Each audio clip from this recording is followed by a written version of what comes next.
There we go. Woo, woo. Hey, what's up, YouTube? Welcome to Play It Painted Live. We're doing a simulcast right now, so I am shooting both Periscope footage and our usual live stream. Want to welcome all the folks that are tuning in from Periscope. Now, if you guys want you Periscope folks, if you want to watch the alternate angle here, which is actually, frankly, a better painting angle, head over to Play It Painted Live on YouTube. And we're streaming there as well. Okay, so I better mute the actual YouTube feed once that goes live. And we'll get set up and we'll get going. Got to decide what I feel like painting. Really leaning towards this model here, Show from Anima Tactics. The only thing that's deterring me from painting Show is that that I will have to do a little bit more pinning than I would if I'm going to do Luzbel, who is a one-piece model. Now, the upside to Show though is he's a better he is a better sculpt, in my opinion. I just think he's a cooler.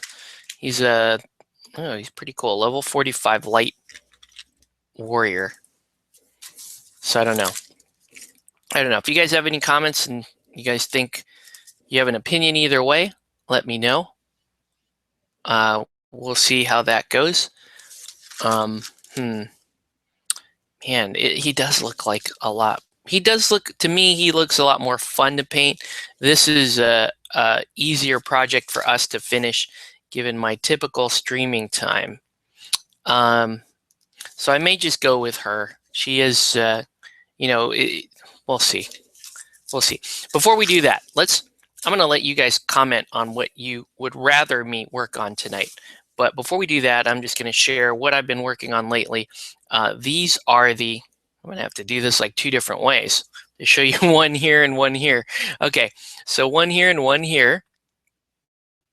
You can see where my other, those of you on Periscope can see where my other camera is set up. These are, I guess, human resistance fighters for the Terminator board game. And I just started them. So you can see there's really not much on them. They've been based.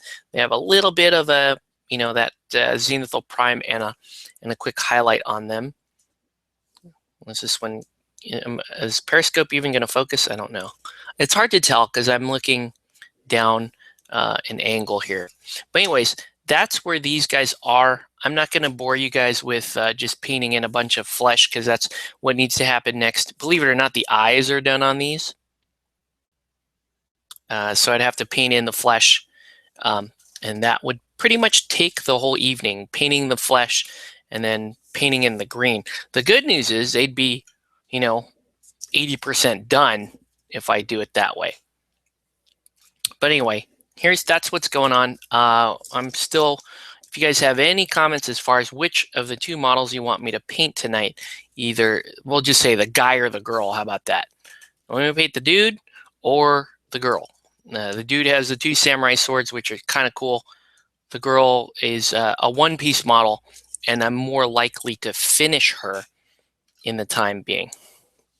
I don't know. I want to paint something fun. And I'll be honest with you, he is looking like the more fun miniature. The downside is, again, it is more pinning to do this particular model. But anyway, let's go ahead and let's flip a coin. I don't even have a coin in here. What am I, broke? What's going on? Oh no. Show is cool. He is cool. Or her. She is also cool. She's just not quite as cool. Let's do this. Let's do Show. Let's paint Show. Or we could just 180 and paint something else. I could paint Phoenix here from Infinity. I don't know. You guys tell me. I have no comments going right now, so I don't know what to paint. Let's just do it. We're just gonna pin Show. Let's just do that. Okay. So for those of you new to miniature painting and just tuning in here for the first time, here's what we're going to do. Oh, here's show's card. Cool. Oh, cool. Okay. We'll keep that for later. Here's your for you YouTube folks that want to watch that. Basics of the miniature painting is we have a miniature like this. It comes with a plastic base.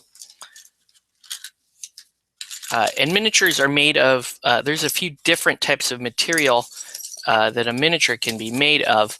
They can be made of plastics. So you have hard plastic, soft plastic miniatures. You have materials like composite materials that are part resin, part plastic.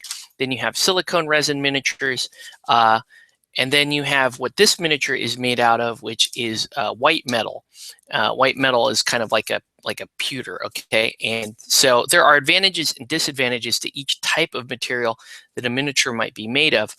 This particular miniature is a 30 millimeter scale miniature, meaning it's should be 30 millimeters tall. That's the scale. It's actually a 30 millimeter heroic. And let's just have a look at him. Let's just okay. For simplicity here, I'm actually gonna set it to where there. If I set it here, both cameras actually have an angle, so I can just do a single shot. So I'd have to pin this arm like this, and I'll explain pinning in a minute here too. It's actually pretty cool for you guys that are just tuning in for the first time and want to see how this is going. So let's just, we're going to dry fit this model and kind of see how the swords go. So that one's going to go like that. Dude, this is cool. This like dual wielding kind of samurai ninja type miniature. And the other is going to go this way. Ooh, you know, I just noticed something with these notches here. It's not 100% critical to pin this model, although I think I'm going to anyway, just for added strength. Troy Perez, initially clicked your Periscope link. It seems to be more live, less lag. I might download it on my tablet and give it a try. Cool, yeah, it definitely doesn't have the delay that YouTube does. So the downside to Periscope, though, is that I don't believe this ever gets like saved or archived anywhere, unless I decide to save it on my phone, which I think is a mistake given the length of feeds I typically do. Okay, so anyways, let's put together a show. And let's put him on a base. So like I was saying, they typically go on like a 30 mil base like this, but we don't want to do that. We're actually going to put him on, I'm going to switch him out and put him on something a little fancier. So I'm going to use one of these resin precast bases. These are made by Secret Weapon. So this is actually another material that a miniature can be made of, which is a silicone resin. And I'm going to give this a quick little file so that I don't want that edge to be bird.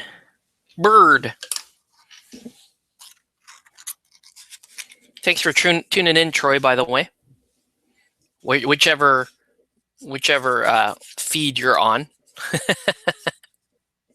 This should be interesting. Painting, I'm going to paint in front of two cameras. I'm actually a little bit worried for the Periscope side. I'm a little bit worried about bounce back from the airbrush. So I may actually do the airbrushing off camera, at least on the Periscope side.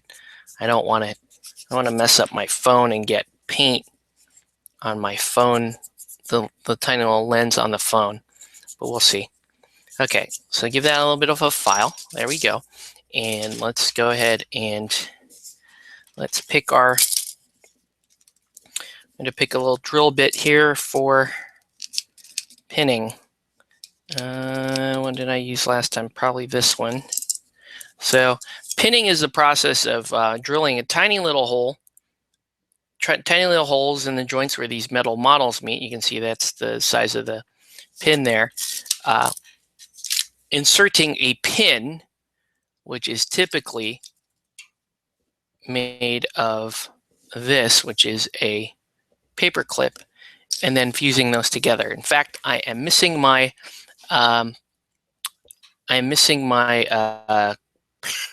my super glue, so I'll be right back. 1 second, guys.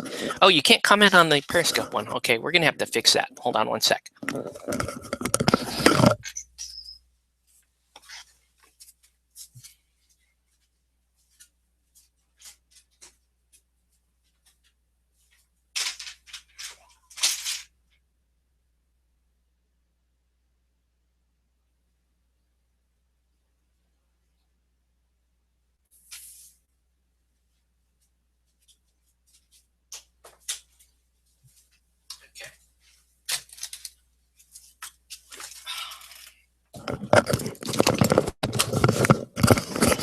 Yeah, so if you can't comment on the Periscope one, that's kind of news to me.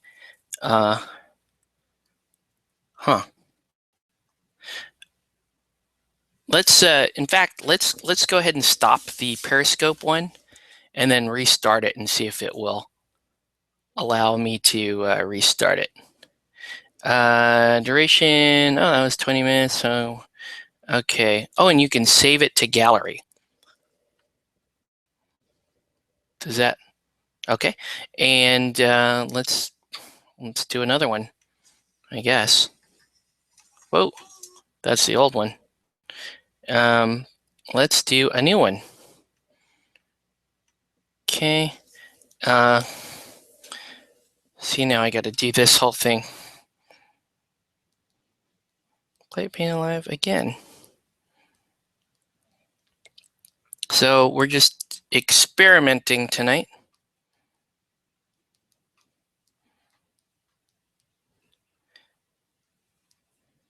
Okay. And we're going to go public. What's this? Precise? No. Only users. Everybody can chat. Let's do everybody can chat and Twitter post on. And let's go ahead and start it. All right. There we go. Maybe I can. It said something about downloading the app to okay. Anyway, we are. I turned the Periscope app right back on, and we're just going to continue here. All right. So let's do a quick pin, a prime, and then we're going to paint. We're going to do some painting tonight. Given how we're always starting late these days, it's becoming more and more difficult to finish this stuff on time. Anyway, yeah, Periscope is back up and running. We're going to see how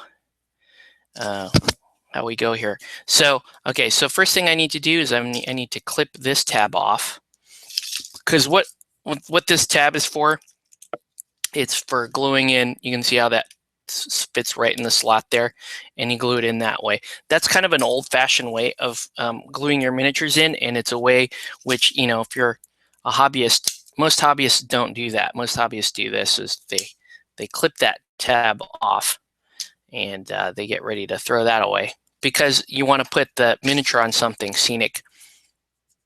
It's fairly important to do stuff like that. All right. So let's go ahead and file that up. Okay. And we're going to look for any flash or any other bits here that may need to be trimmed or cleaned with a knife. This is a Cypher miniature. So the Cypher metal miniatures are really, really high quality. There's not a whole lot to do on them. That looks pretty good, honestly. Okay. Let's get our pin vise ready, and I'll show you what this is all about. Okay, so we're going to take this, we're going to put this tiny little pin in our drill bit, like that. You see how it's kind of wobbling? That's bad. We don't want it to wobble. Still wobbling too much. This bit may be bent. Yeah, this bit is bent, and we're not going to use this. Periscope is acting up. I'm going to stick with YouTube. Okay, that's cool. I'm just curious, like I saw Periscope kind of, you know, it just looked like an interesting app. And it's interesting in that it allows you to just do really quick, you know, almost zero setup feeds. And you can do it on your phone. I think that's kind of cool. Like you can do, so you can do like live streams on your mobile. What am I, like I'm British. You can do live streams on your smartphone or whatever, and it's quick, it's convenient, it allows you to do a number of things. It may not be the best thing for painting, but I figured let's give it a shot. What I'm planning on mostly doing with this, it would be more off-topic stuff, like that last video I put up where I was at the fair, where our family was at the fair. You might get stuff like that, you know, like one-off stuff. Might be able to live broadcast some Sagaugust stuff. So Sagaugust on Saturday, we might be able to do something like that. So in other words, there's some opportunities to use an app like that, especially if you don't, you know, if I don't need to lug my camera equipment, my laptop with me, it sounds like a win to me.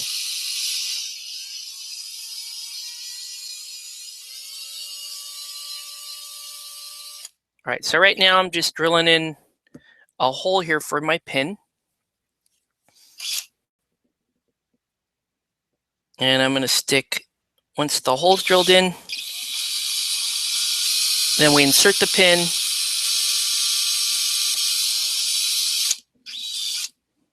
And that's how we assemble the model.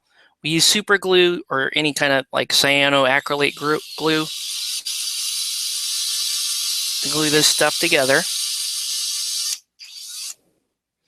And you don't need to drill that hole very deep. I'll show you what it looks like with the little pin in it when we get to that point, okay?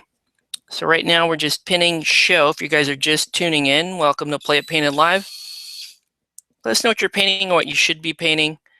We are doing a couple things. I'm pinning the intended model for tonight, which is Show from Anima Tactics. And we're playing around with this app, this Periscope app. Shoot. Yeah. Maybe grab my tablet, download the app, and see if that helps. Yeah, have a look, man. It might be kind of cool, because if we get some following on this, and you know, you guys are bored and you just want to see whatever the hell I'm up to, I can see myself turning this on for just weird shit that I do on the weekends. It might not necessarily be a recordable Play It Painted channel moment. Just and you know, I could probably, I'm thinking probably be a little more off topic, a little more like, you know, personal, like you know, regular life stuff. There obviously, gaming at stores, gaming in public is an interesting option. Hey, what's up, Tori? Well, thanks for tuning in. So I've got some thoughts as far as like what I might be able to do with the app. The question is, you know, does anyone find it worth watching? You know, if no one's watching and I'm just doing Periscope stuff, I might just get bored and stop recording stuff. But it's just a neat little, I'm thinking it's just a neat little add-on. It's a neat little thing I can be doing. You know, because it's difficult to put together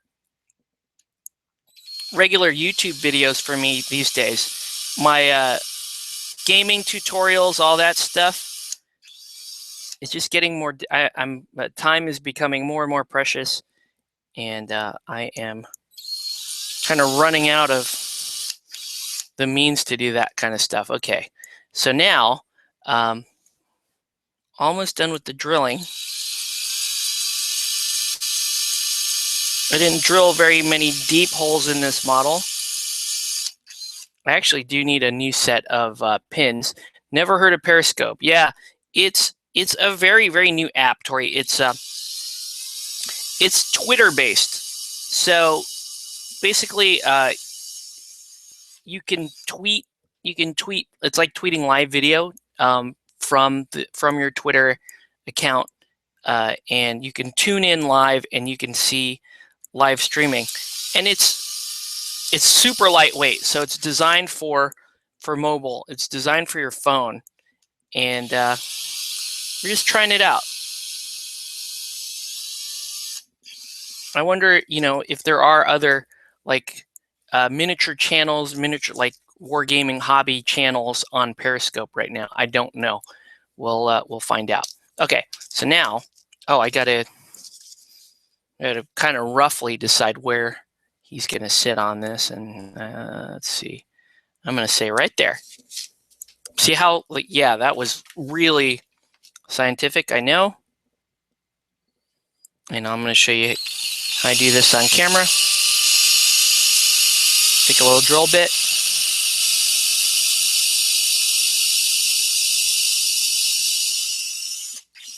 I drilled all the way through because it doesn't really matter. The base, it doesn't really matter if you go all the way through. Most of the time, you don't want to go all the way through when you're drilling.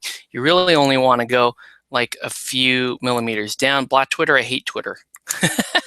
You hate the Twitter. I'll be honest with you, Twitter for me is mainly just a mirror for Instagram, and it allows me to just kind of post stuff really quick. So that's what I use Twitter for. And I also won't lie, I do the, I look at trending hashtags and kind of just kind of lurk those. It's kind of like my my tabloid type indulgence. I think people that were into the drama of tabloids back in the day are probably watching trending hashtags on Twitter. But yeah, I didn't say I was proud of it. I mean, it's just Twitter for you. Okay, so you can see I cut these tiny little pins. I'm just going to insert that pin right there. Oh, didn't stay, did it? I wonder if my bit was big enough. Did I drill a big enough hole for these types of pins? And the answer is I don't know. I do not know. Oh, come on. Let's find out. Before we do anything else, let's find out. Blah, blah, blah. Here we go. Let's just find out. Ooh, they're just barely big enough. So I'm going to have to mess around with this a little bit. There we go. So I'll just use this to kind of open up that hole a little bit. You sound proud of it, lol. Yeah, I don't know. I just like to, sometimes it's funny. What people are talking about, political, otherwise, is funny on Twitter. Sorry. People are crazy too. They get so offended over crap, and they love to complain about stuff. And I love to complain about stuff. You guys know that. I love to complain about stuff. But these guys on Twitter, man, these guys are like professional grade complain about stuff. Like, they can get offended over the most inane crap you can imagine. And that's part of the fun. It's like watching people get offended by stupid stuff.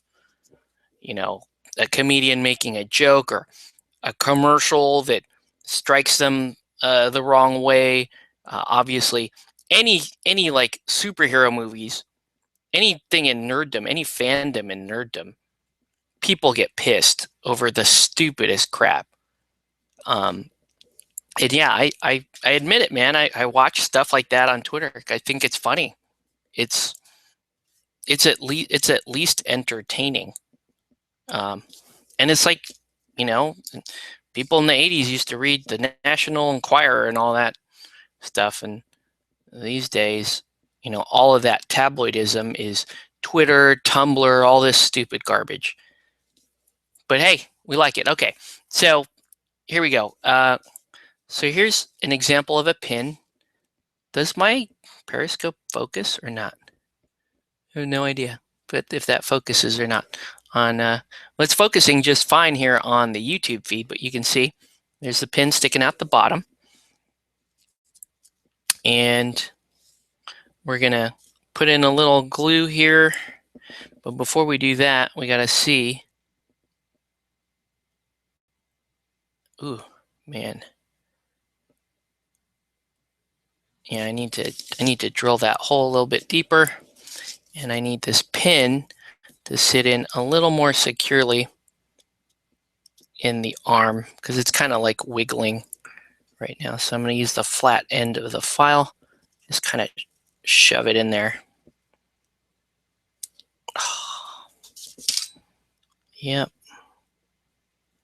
Does not want to behave. Let's do it that way. There we go. Okay. See that? Tiny little pin. Ooh, it does kind of focus. There's a tiny little pin, tiny little pin. Okay. And we got to do it on the other arm. I don't think we're going to be able to finish show tonight, guys, but we'll get as far as we can. We'll go as far as we possibly can on the miniature and then just kind of take it from there, okay? So now we check to see how, oh man, not doing so well. I'm going to have to drill this out.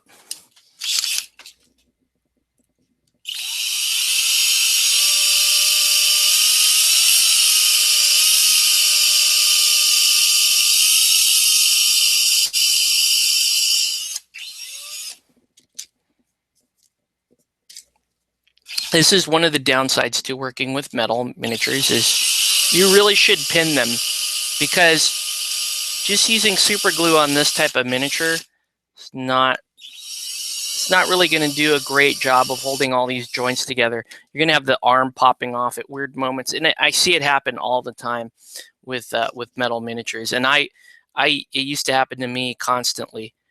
And what happens is so it pops loose, and then you glue it, and it pops loose, and you glue it again, and before you know it, you get this like glue, you got all this glue building up on the inside of your joints, and it after a while it looks like the arms are just sort of floating off the miniature because you got this layer of clear glue that every time you drop the model, you try to re-glue the model. Then, to make matters worse, you didn't clean off the old glue. Sometimes it's not possible to clean off the old glue.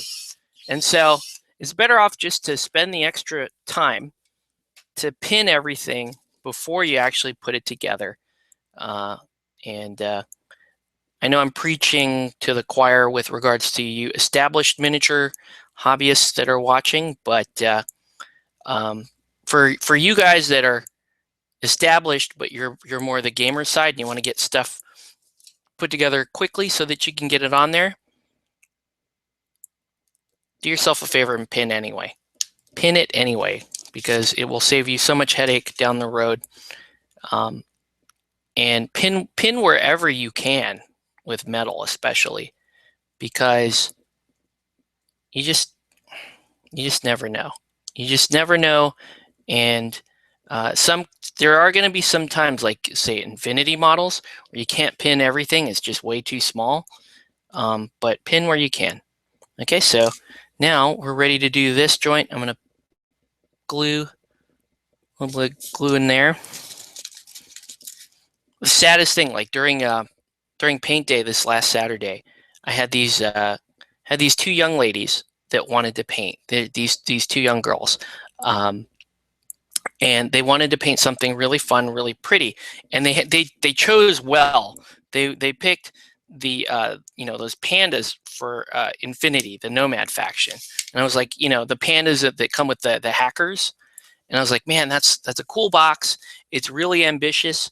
But they put them together prior to the event, and I honestly, I'll be honest with you, I had like 10 students during paint day. I had 10 brand new people show up. I'm like, I've never painted a miniature before. Can you please help me? Which, trust me, normally that's awesome.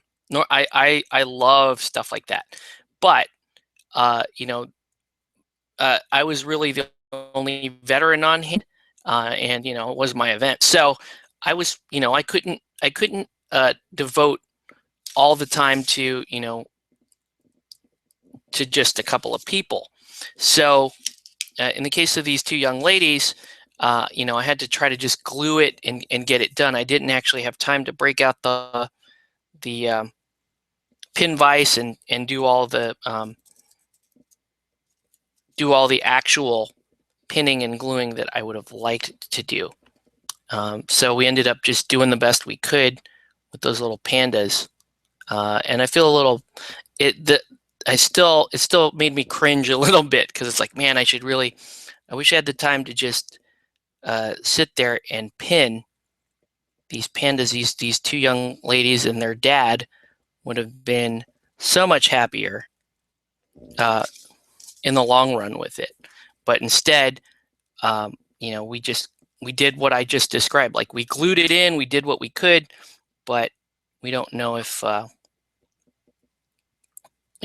long is it going to be before there's a layer of just kind of clear gunk there that's suspending the arm out by itself. Okay.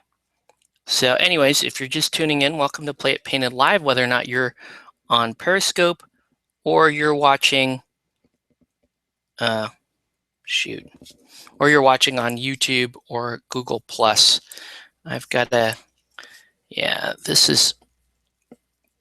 haven't built a metal mini ever. Wow. You really were kind of born and raised in the new age of GW, because if you were a GW player at all in the 90s or even the early 2000s, you would have had to build a metal miniature. Character kits and even some of like dreadnoughts and that kind of stuff, dreadnoughts, wraith lords, that stuff was metal for a while on the GW side. It wasn't until the last, I don't know, 5 or 6 years where they went down. They went over to plastic, and of course resin fine cast, that stuff that everybody hates. Okay, so now I'm going to clip the end of this off. Just a tiny little edge there. So see, you only really need that little nub of a pin. That's all you need. That's all you really need. That's it. Believe it or not, that will increase your increase the dimensional stability of your model, your metal model, tenfold, 100-fold, just doing something like that. It does not take much. That's the whole thing about pinning, is like, you don't need to put a big giant rod through the model. You're just strengthening the that join. Okay. So there you go. Here's the model. Let's go ahead and glue him down to his base. Ooh, too much glue. Too much glue. Be careful about that. Okay. And those are very, very simple. This is almost too simple. Oh man, it's too simple. Too simple. Veto. Don't like that base. Give me something a little more interesting. Let's do this base. And I'm going to guesstimate where I want that hole drilled. It's going to be like there. It's gonna be like, ooh, wait, it's gonna be like there. Yeah.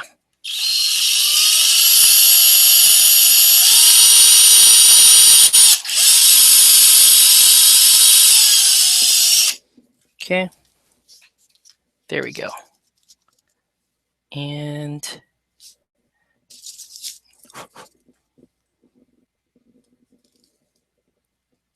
let's see. Wow, that's a very tight fit. But I got him. There he goes. He's down. Yay. Okay. So he's down there. Let me give this a file around the edges. That's one of the downsides to resin bases is you get these burrs along the round lip. It's not always like a perfectly round, like the plastic bases. You just got to deal with it. It's one of the downsides. Plastic and fine cast. Yeah, believe it or not, I was gone and looking back at GW when fine cast came out. I thought that I heard about Finecast and I was like, oh man, that could be really good or it could be really bad. And there were many, many famous rants about people and bad experiences with Finecast. Even the nicest people, the biggest GW fanboys, had stuff to say about Finecast. Wasn't one of their better moments, and I still think at Finecast compared to Arena Rex, compared to a lot of other companies that made resin or resin component miniatures, everybody else seemed to have it better. Even like Weird Miniatures at the time, they were doing avatars, and part of the avatar miniatures were resin, and those were a lot better than Finecast. So bottom line, Finecast sucked. No lies, it just sucked. Okay. I don't know why that's not, I had that arm in place well. Not sure what it's doing right now. It's not exactly in the way I want it to be. Ha, okay. Let's prime this bad boy. Let's get rolling. We're only going to have like an hour or so to paint it. So we're going to go pretty quick from here. Sorry in advance for going so fast. In fact, I am not even going to wear gloves. Well, okay, I'll wear gloves for one part. Now let's get rocking. Whoa. Sorry, Periscope people watching on Periscope. Wait, let's fix my, oh, didn't quite fix it, but whatever. I only got one person watching on Periscope. This could be like Twitter. Remember when I would tell people, comment on Twitter if you want to talk to me on my live feed, and like 2 people did it, and then they never came back because I was still bad at answering things on Twitter. So as it stands now, the live YouTube comment feed is still the most responsive feed that I have, that I've done. Okay. Anyway, here we go. Now let's paint some show. Let's just paint it, have some fun, and take it from here. Here's going to be a familiar sound. There we go. That thing again, right? Okay. Yeah. Oh. Everything wants to slow me down tonight. I think you just have these like comedy of errors where the universe is trying to prevent you from moving at the pace that you want to move at, which for me is admittedly pretty fast when it comes to painting. Roll. Where's my airbrush? looking pretty good. Here's the airbrush running. All right. So let's do a little primer. We're going to do a gray Vallejo primer on this.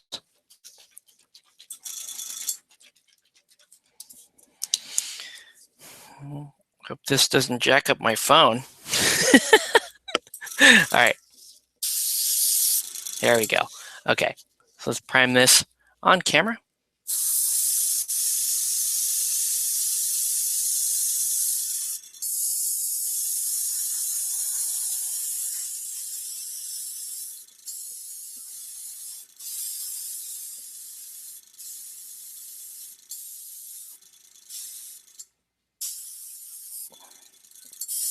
It's a bad join right there. I don't really know what to do about that. See that arm? See that join right there? Just don't like it. I don't think I have a good way of answering. I guess I could fill it with a little, I run a little super glue in there and just fill it. You can do that. Let's do that. I'll show you what it is. It's just this little gap right here. Instead of using like that gap filler they use, this one's fine enough where I can just get a little, if I'm careful with the super glue, I can just get a little super glue in there and dry it.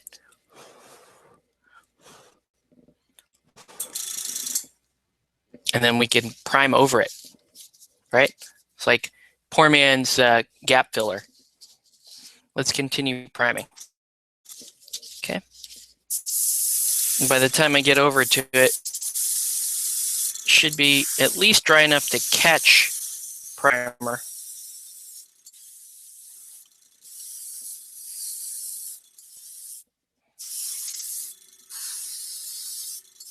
There we go. I just went over it real light.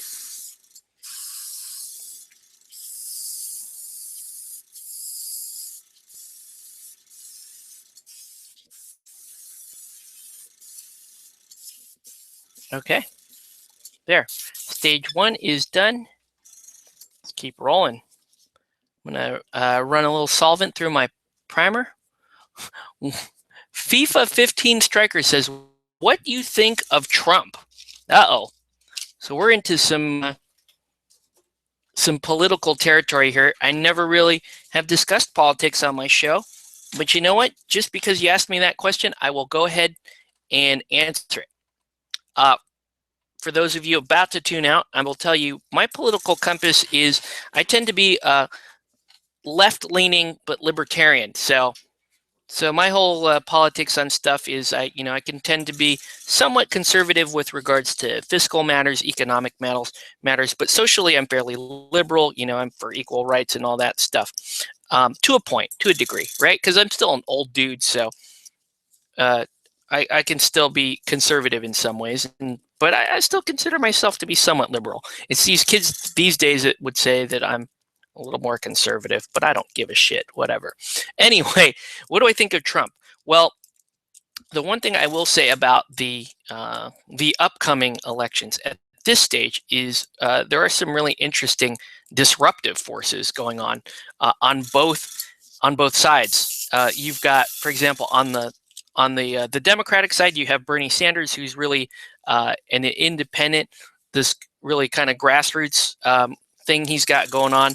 Lots of crowds on, lots of public forum speaking. He's got a lot of things to say. A lot of young people support him, and a lot of people have a lot of trust in him and say, hey, this guy, people who don't even agree with him kind of see a sincerity, kind of see some value in him just kind of standing up against the status quo. I see something very similar in Trump, and I see that appeal is that appeal is reaching people on both sides. In terms of Trump, he's a very disruptive guy. He's an unapologetic guy. He's conservative fiscally. He's he's a business guy. He says stuff to offend people, to attract attention. That's kind of his shtick. And oddly enough, it seems to be working. Would I vote for the guy? I don't know. I don't know. Uh, you know, I think if Bernie Sanders got the nomination for the Democrat side, I probably would. I probably would actually vote for Sanders, but I don't know, man. See, now you're gonna get me in trouble because I'm gonna talk about some shit that, ugh, man. Anyway, I will continue to talk. I promise. I'm not dodging the question. Let's go with some black ink though, because that's the next part of this process. Let's see. I've done the super glue filler trick. Doesn't always work perfectly, but faster than using green stuff. Yeah. Or the other Vallejo. The Vallejo filler is actually pretty good. This putty, plastic putty, it's good stuff. Okay. Anyways, back to Trump. So Trump he's popular because most Americans these days are at the zero fucks given stage. And pardon my French, folks, but that's where we're at. We're sick and tired of the same racist. We're sick and tired of the same types of politicians, and people at this point are looking for somebody who can get in there, shake it up, who's not going to resort to a lot of nonsense. And that's the appeal of these two, we'll just call them the two disruptive candidates that we've got. And so Trump is going to say a lot of things that piss people off, but there's also a lot of people that are saying, you know what, I'd rather he say some things that I don't agree with, that will piss me off, just knowing that this guy is not a quote unquote politician. And when he says stuff like, you can buy politicians, you can buy elections, that should piss people off. That's the intent behind statements behind that, like that. He's trying to piss you off because he wants you to think about, hey, yeah, if you can just buy elections, why are we bothering with these guys that are lying to me? If I'm going to be bent over and I'm going to take it, I might as well take it from a guy that's not going to lie to me about it. Or at least maybe if he isn't completely truthful about it, he's going to be a little more open and unfiltered than what we've had in the past. So there's that. Do I think Trump would actually be a good leader? I don't know. I think it really depends more upon his administrative staff and his cabinet, because I just don't see him as he's going to walk in there. He's not going to know what the hell he's doing because he hasn't been in politics. He'll have concepts and ideas, and it's going to be up to if he were to get elected, it would be up to his cabinet, his administration, to actually execute the kinds of things he wants to do. On the other hand, him and Sanders could be such disruptive people that should they get elected, they'll probably face a lot of bottlenecks that our current president and our previous presidents have faced, in dealing with Congress, because the issue is systemic. You have to deal with everybody kind of operating the same way, and that actually being, it's not so much the Democrats or Republicans in power that we're trying to disrupt. It's the system that basically forces people into, the lobby, or it kind of forces the status quo. That's what we're trying to address, right? So take that for what it is. I don't know. I think Trump has some interesting things to say. I don't know if he would actually be an effective leader, because there's just too much to consider. And I personally, I hate the bipartisan system. I hate I'm one of those guys, and you can strike me down right now, hit thumbs down right now or whatever. But I'm one of those guys that I did vote for Ross Perot when he was running, because I was so tired of everybody towing lines. You're either a Democrat or Republican. You're a liberal or you're a progressive. You're whatever. And I think it's stupid. I think that all issues need to be considered separately, and you need to take the label off before you actually address an issue, because there may be people that you hate, but you agree with their particular stance on a particular topic. Everyone's like today. The thing that bothers me today is people use the word conservative like it's a bad thing. Conservative, right wing, it's bad. Oh, well, and they try to use it to discount an opinion immediately. Now, don't get me wrong. I don't consider myself to be a Republican by any stretch of the term, and I don't consider myself to be a conservative on most issues. But that said, I'm not going to discount somebody's opinion just because it's coming from that side. Conversely, I'm not going to just accept anyone's opinion because they happen to be in the same political party or along the same political compass that I might be in, right? In fact, I tend to be more skeptical of people that try to identify with something that I identify with. Case in point, when people tell me, hey, Octave, I'm a miniature gamer, I'm a war gamer, immediately the alarm clock goes off, especially if it's like, somebody, well, not the alarms go off, because it's like, I want to know, okay, this person claims to be this, are they really that? Because I've run into some scenarios in the past where, it's just not true, where somebody claims to be something and that's just not, it turns out that that's not what they were, that's not what they're about. So I'm skeptical. I'll tell you this, first and foremost, politically and ideologically. You can't call me a Democrat, you can't call me a Republican, you can't even call me a liberal or progressive or a conservative. What you can call me, what you can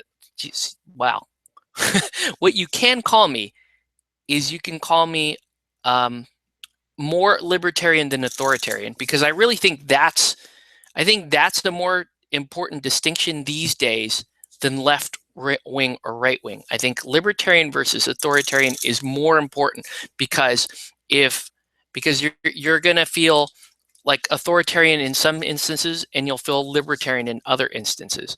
And it's important to note that, as opposed to stupid right wing, left wing, Democrat, Republican. I don't give a shit about that kind of stuff.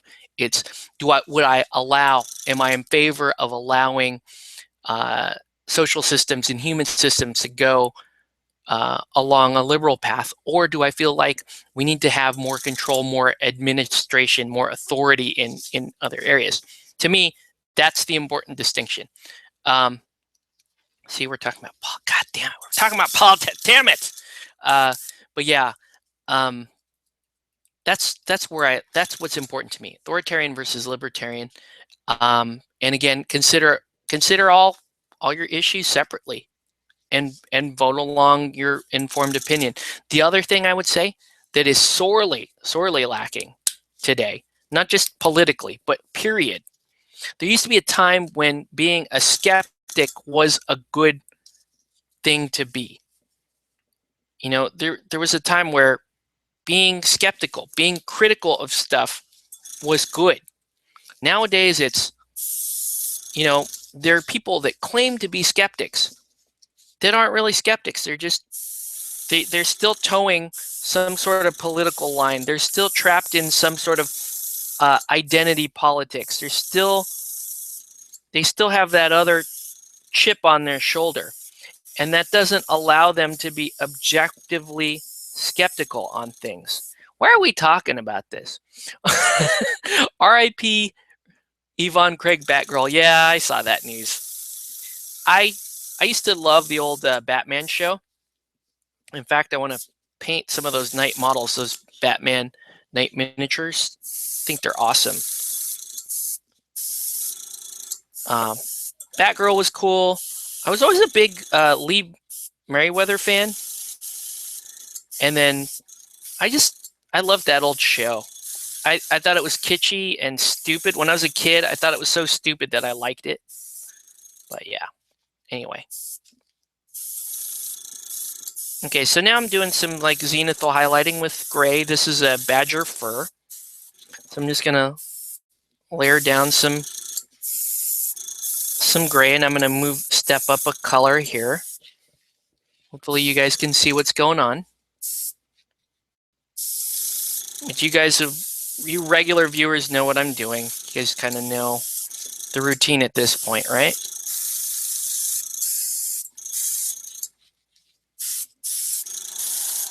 Damn, this is a cool miniature. This is a really, really cool miniature. I'm so happy I picked this up. Awesome. All right.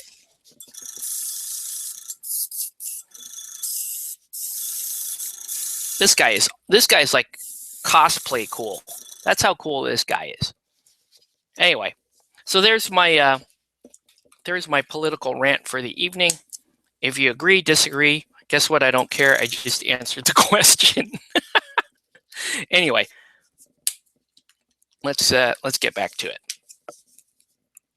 The topic tonight was Sagaugust. We want to talk about Sagaugust, which is obviously related to the game Saga, one of my favorite games. We used to love talking about it on this show.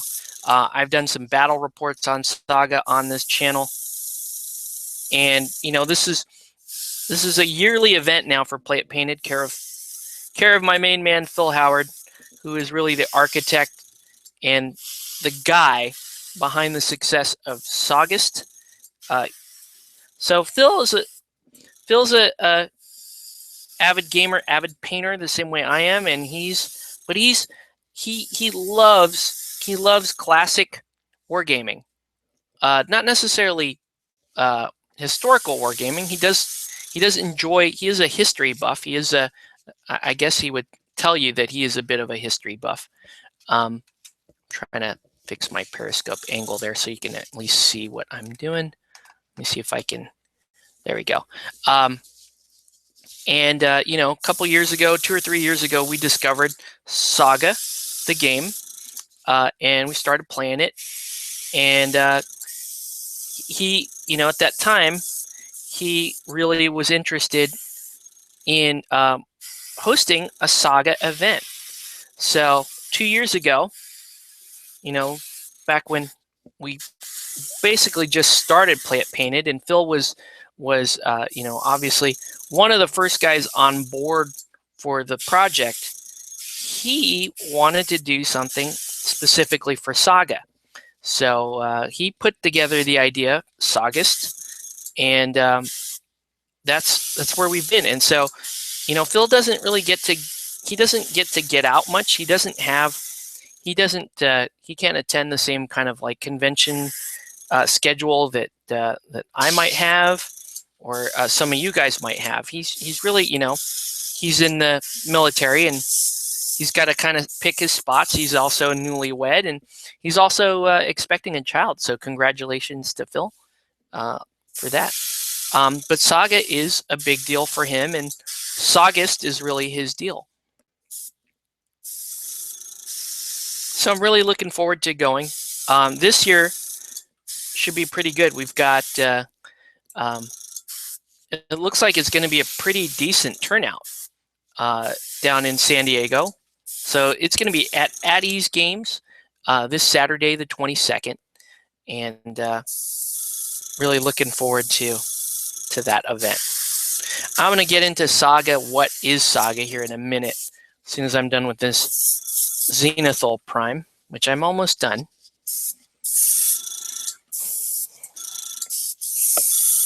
And to get over to white, it's the last thing I'm going to do. And then, am I still? Oh, look, that's actually kind of a better, got a better angle for the Periscope viewers. Anyone viewing from Periscope? I see one person viewing, but I don't know if that's actually true. Maybe that's just like a dummy viewer. Sometimes you get that on the live feed as well. We'll see. All right.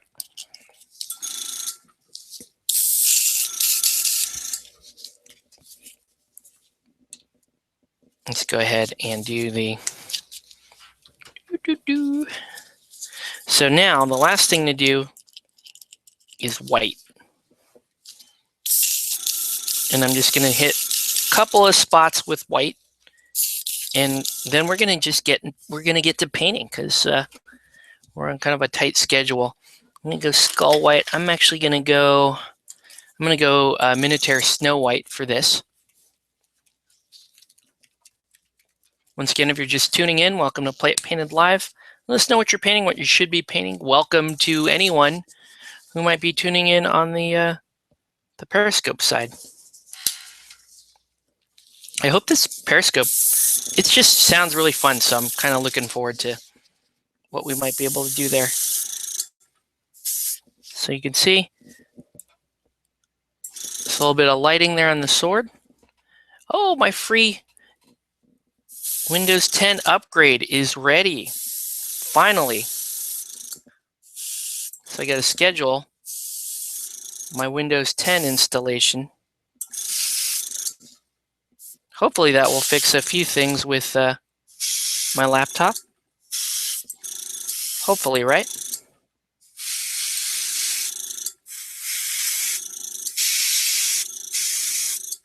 I like it.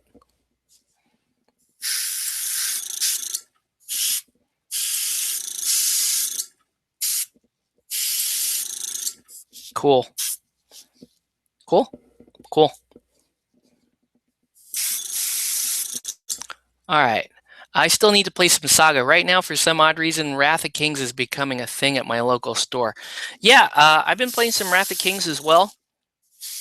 I do like that game. I do like the game. I think it's okay. It doesn't replace Eldorado for me. And I can see why some of the like Warma Hordes players don't like it. But anyway, I don't know. Wrath of Kings is kind of cool. It's fun. It's fast. It scales reasonably well. It's more of I liken it to like a beer and pretzel hordes. The mechanics are pretty slick. The one thing, there's some things I don't like about Wrath of Kings. It does seem a little limited in its gameplay, despite the number of motivations, aka scenarios, you can pick. It's still kind of it's a combat focused game. And when your combat is a one die system, it's nice to be able to just pick up and remove models quick in a brutal way. But like from a more seasoned wargaming perspective, it can feel like the game is skeletal at times. It can feel like the game is a little too simplified at times, especially when you consider that, hey, it feels like a lot of times you're just kind of running at the other guy. There are some ways, you do pick your motivation to help decrease his morale. But I mean, other than that, you don't get into the kind of nuance that you get with a game like Eldorado, or especially like not again a hyper complex game like Relic Knights, or even like Malifaux. It's just not in that. It's not in that same league. It's more of a let's put our models down. Let's play a quick skirmish that's quick and brutal and fun. And when you consider it in that vein, it's fine. All right. Let's let our miniature dry here for a minute. I'm going to schedule my free upgrade while this is. Let's see if I can. Is it letting me? Get Windows 10. Here we go. Please wait. I hope it doesn't try to do it while the live show's going. Otherwise, you guys better tune into Periscope for the rest of this. Okay. Choose. Okay. Expect a 10-second prep of your device. Review the license agreement. Choose when to upgrade. Okay. So let's continue. Apologies for you guys on YouTube's may or may not experience a little performance performance issue here. Like I said, if it happens, just hop over in Periscope. It's kind of a good enough segue. Anyway, time to get a cookie. Cookies. Cookies are good.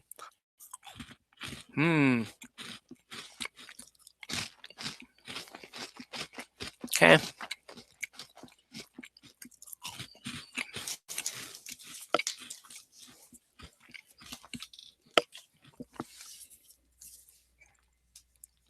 Okay. Whoa. Let's accept this. Well, I'm going to leave that in the background for now. We'll worry about that. I haven't touched Windows 10. I need to make it to Comic Quest. Haven't been there. Haven't been too well lately. Yeah, dude. I hope you are feeling better because, yeah, hope you feel better. It'd be great to have you come back out. To be honest with you, we've been going to Comic Quest and CQ Tactical Tuesdays. It's just been too crowded lately, and we've been kind of like, let's just game somewhere else, or we usually figure something else out. So I do want to actually show up on a Tuesday and stay on a Tuesday. Hopefully we'll be able to do that. All right, so let's get our palette ready. I'm just going to keep painting, guys. We're going to go pretty quick. Here's my paintbrush. So now we're going to paint eyes in.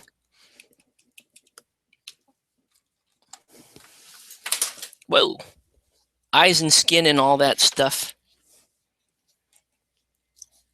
Let's go ahead and do that. Ooh.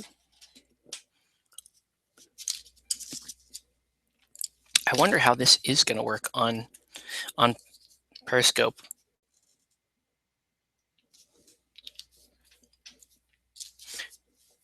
Troy, if you do hop on Periscope at some point, or maybe you can do it now, maybe a comment about how you felt about the image quality. You know, do you think it's even viable for me to hold up a miniature on screen and paint it on screen on Periscope? I don't know.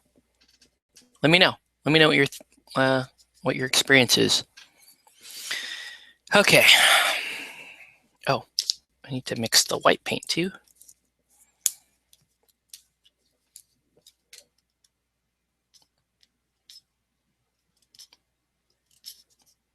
Man, Show is such a cool looking miniature. Did I mention that? That I think he's a cool looking miniature? Because he's a cool looking miniature. I just want to say that. Oh, come on. Well, that's just going to have to do then.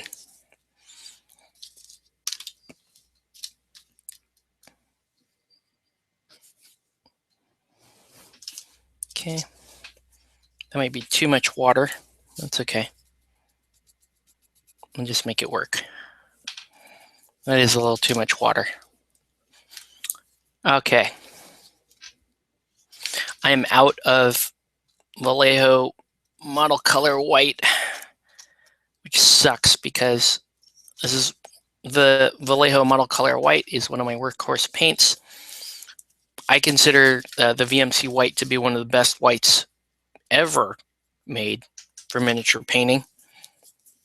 It's one of the main reasons why I moved over to the line. All right, let's see. I'm not sure how good they will be, but I bought into Wrath Kings with the Brood box. The little Technies troops look easy to paint, and the low investment cost. Yeah, it's actually probably a good time to buy Wrath of Kings if you expect the game will take off locally, because it's in that same point that Relic Knights has kind of been in for a little bit, where it's like, okay, the Kickstarter's out, but nobody's playing it. So if you're so if your meta is playing it, you're going to buy from somebody else whose meta isn't playing it. All right.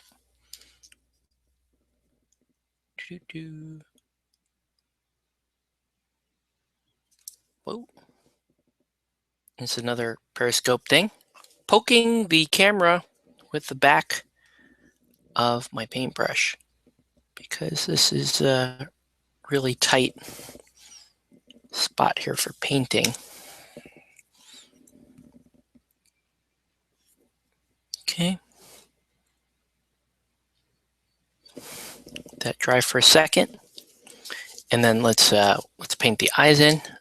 Some friends got into it, so figured cheap way to try it out. Yeah, I still have like 3 armies, and we play it. I've played it with a few different people.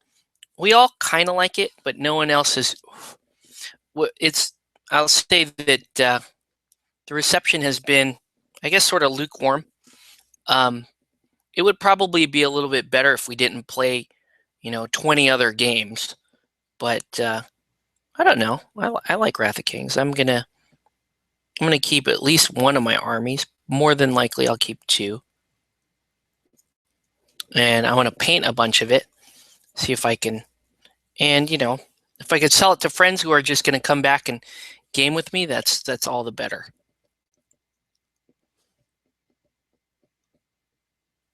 So now I'm painting in the eyes.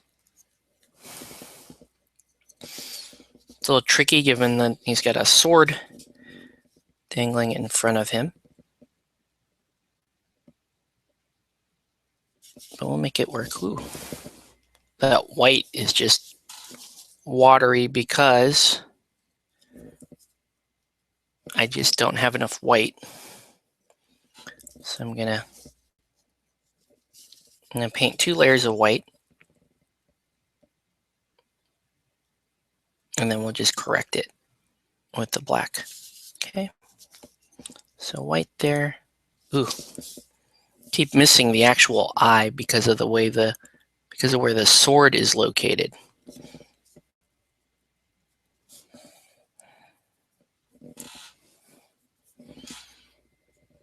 The sword is located right. Oh man.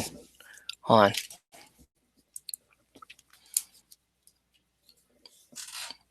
All right. So I'm seeing 0 viewers on the Google Plus feed. I'm wondering if you're out.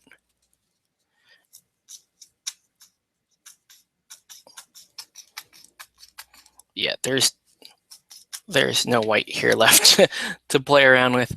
So, okay. Let's paint in the eyeballs. And then, like I said, we're just going to keep moving.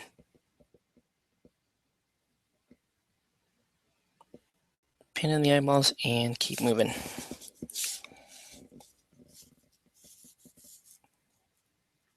You got that eyeball like so low.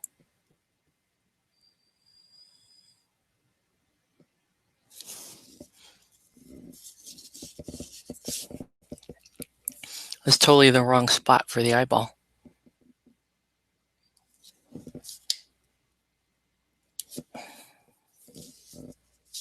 So I'll put it in here. It's actually much higher.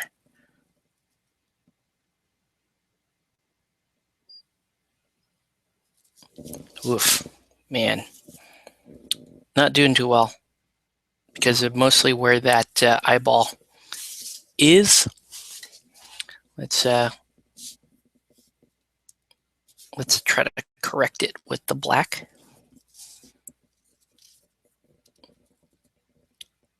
So it should be like that. There we go. That's much better. And let's dot the eyes.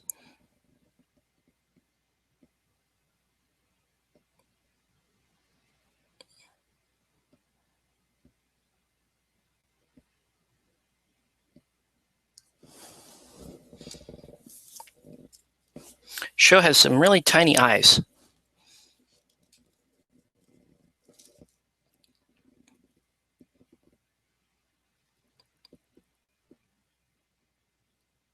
I like his name. It's just Faux Show.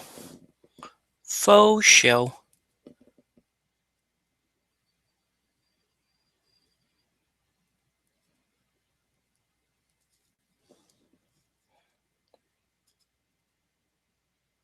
There you go. It's looking pretty good. All right. So now, let's paint the flesh in. Not much flesh on show. So there's not a whole lot that we need to do here. Put that away.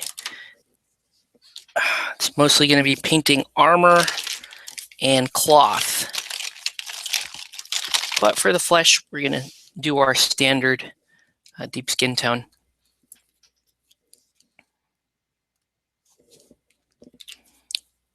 All right. So I haven't seen a single comment go by in Periscope, although it's showing me that 2 people are watching on Periscope. So if you are on Periscope, you want to just drop me a little note. If you can't drop me a note and your name is Troy Perez, let me know on YouTube that you still can't drop me a note. All right. So now we're going to do this. So Sagaugust, and in particular Saga. What is Saga? Well, Saga is a Dark Age skirmish game. It's actually Dark Age to the Crusades, which is what the latest book is about the Crusades. So we'll call it a loosely historical game where you can play the various factions in Europe, Scandinavia, and even like North Africa and some parts of Asia. So you can play like pagan Rus, the Russians, the Rus princes. You can play Vikings, very, very a very popular choice in Saga is Vikings, or the more fanboy Yams Vikings, who aren't necessarily historically accurate Vikings. They're a little more like movie Vikings, if you will. And you can play Saxons, you can play Danes, you can play Franks, Irish, Scottish. There's a lot of different factions you can play. And it's a Dark Age skirmish game. So the model counts, for most armies, most war bands, and most games are going to be between, I'll say 30 and say 50 models. So it is technically, it's called a skirmish game, but the model count is higher than most skirmish games. In fact, the reason why I would call it a skirmish game is mainly because the combats feel more like light skirmishes as opposed to like a full-blown war combat simulator, right? You have little groups of warriors coming in and fighting each other and then coming back out, and you got fatigue, and you've got a warlord. So it is a skirmish game, but it's a higher model count skirmish game. And it's a pretty simple system at its heart. You've got you got 3 types of, you got a warlord, and then you got basically what amounts to 3 types of warriors in the game, or troops in the game. You have elite Hearthguard, you've got your standard warriors, and then you got kind of the throwaway levies, right? And so everyone's army, it works off of the same point system where, a point will get you either 4 Hearthguard, 8 warriors, or 12 levies. And the basic stats are pretty much the same army to army. So unlike most other miniature, especially the fantasy miniature games, there isn't wide variance in how different, at least different armies have stats. The stats are pretty much the same. What is different in Saga, and the key thing with Saga, is something called battle boards. Okay, so any ninja or samurai armies, not at this time. There are some fan-written rules for feudal Japan, and you can expect to see it just because it's such a popular era. We know that at some point they're going to make something like that. But anyway, so you have this Saga battle board, Okay, and what this board is it's basically a compilation of special tactics and special maneuvers that are specific to the faction you picked. So for example, Vikings have their own battle board, Saxons have their own battle board, Christians and Saracens have their own battle board, Crusaders, which is the army I just recently built, has its own battle board and its own associated mechanics. And what's interesting about this is it shifts Saga, based on that design. Saga will actually places more focus upon the ability to use your battle board to your advantage than it does on list building, because there's almost no list building in Saga. You say, okay, we're going to play a 4-point scenario. That means you're going to get a warlord, and then you get 4 points of with which to buy Hearthguard, warriors, or levies.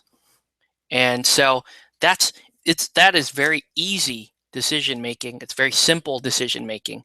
And the other thing that's cool about that is that's how you purchase units for Saga. That's not necessarily how you're going to field the units. And let me explain that. So, for example, let's say we're playing a 4-point army, and I decided to buy 8 Hearthguard, right? So 8 Hearthguard would be 2 points because it's 4 Hearthguard to a point.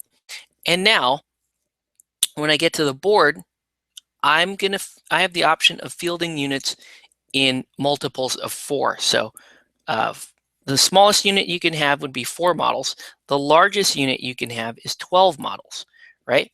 So in terms of my 8 Hearthguard, I have an option now. I can field them as 2 units of 4 Hearthguard, or I can field 1 big unit of 8 Hearthguard. And the reason why that's important is because that your unit composition does affect things in the game. For example, you gain Saga dice based on the number of living units you have on the board.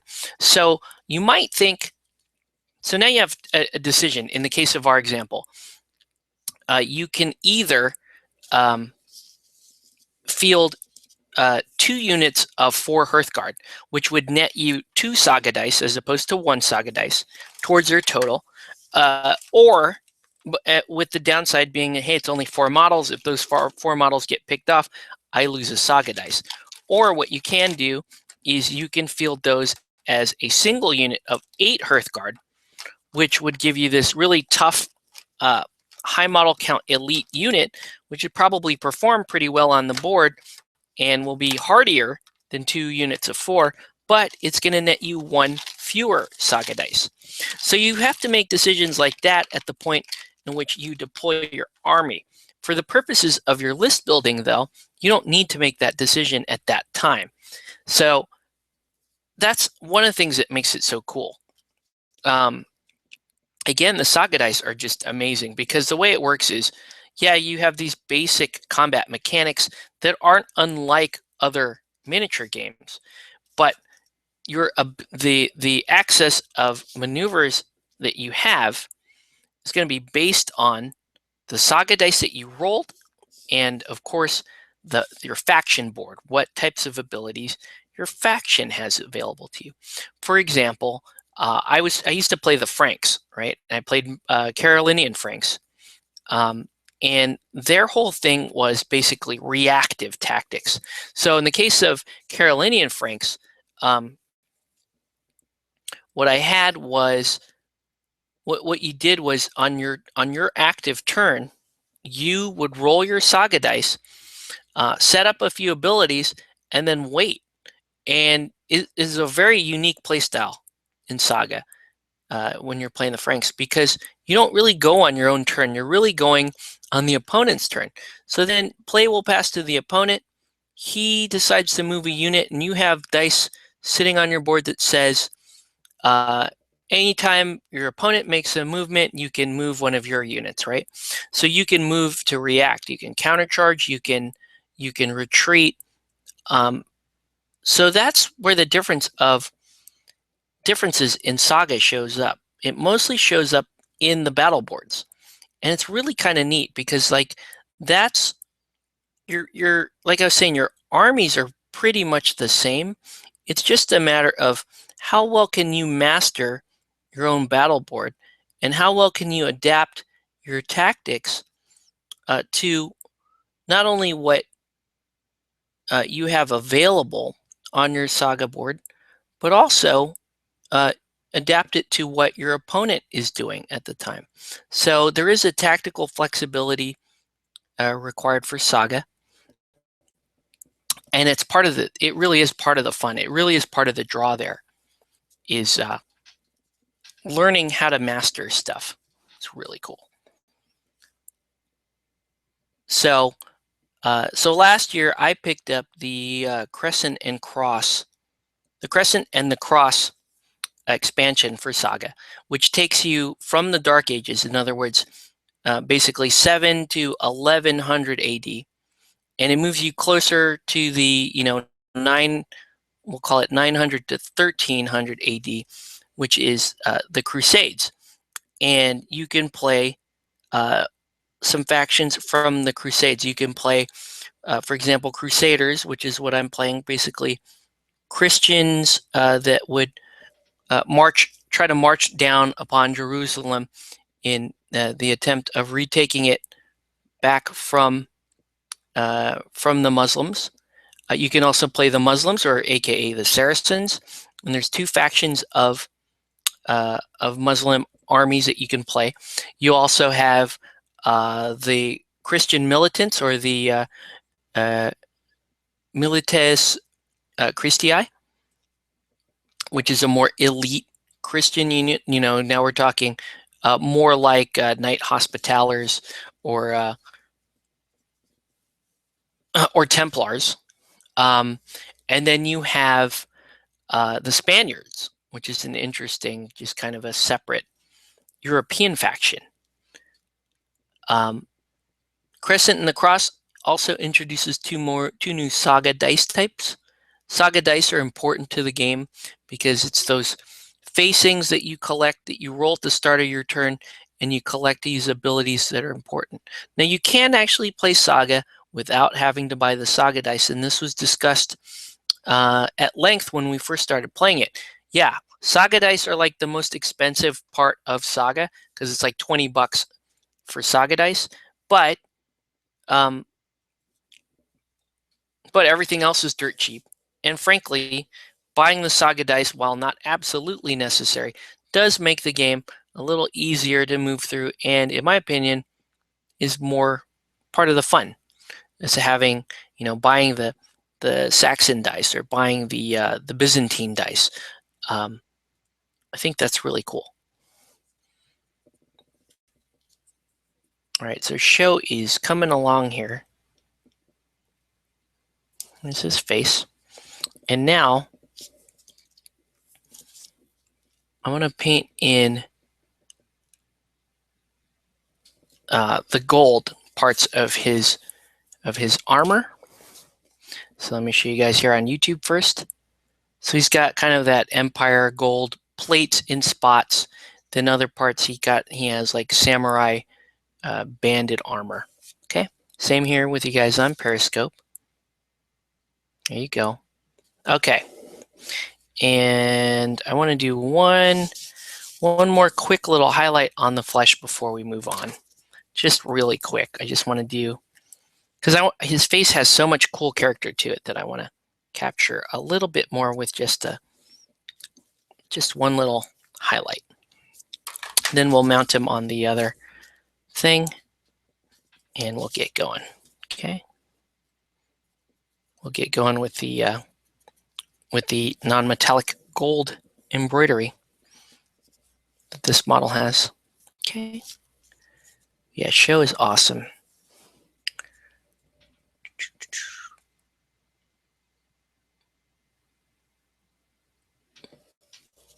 I don't know if I got any kind of comments or anything on Periscope, but at least I know how to use it now.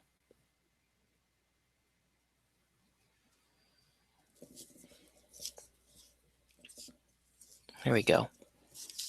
Oop. And I keep hitting my phone with my brush. Just keep doing that.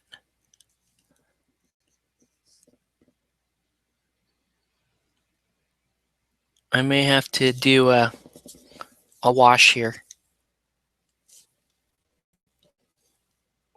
Yeah, I don't see any comments or anything flying by Periscope. Write in a comment. Comment. Can you? No? Okay. Gonna have to just test it. I've got another tablet here. I can put the Periscope app on. Just kind of make a dummy account and watch my stream and see if I'm able to comment or anything like that.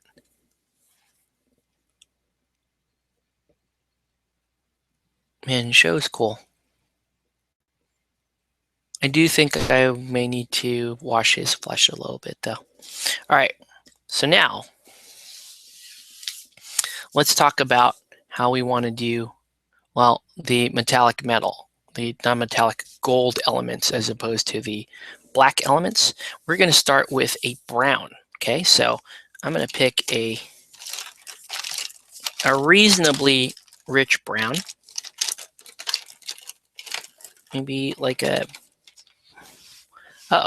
battery's low on the Periscope. So let me see if I can plug in my charger. I figured that was going to happen just based on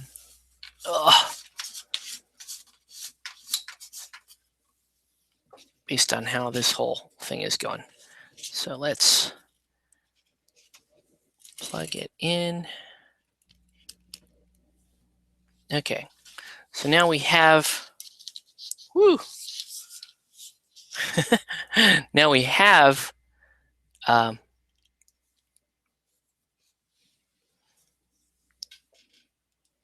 going to have to do this.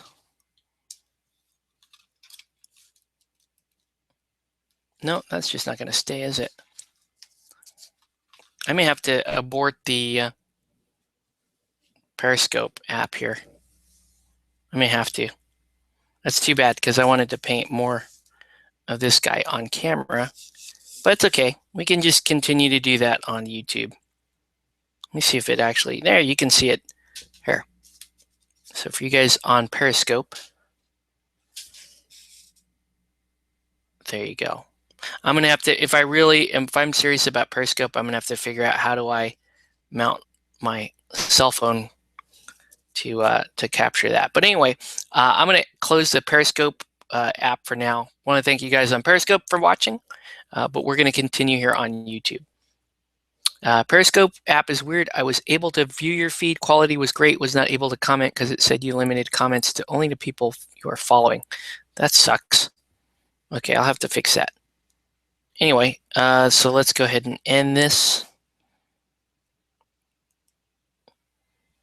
Oh, that's wrong. And we're going to stop the broadcast. Okay. That should pretty much stop that. And it looks like the app kind of crashed anyway. So I'll take this off. Yeah, we'll play around with it. I think it's kind of cool. I mean, it may have some use with regards to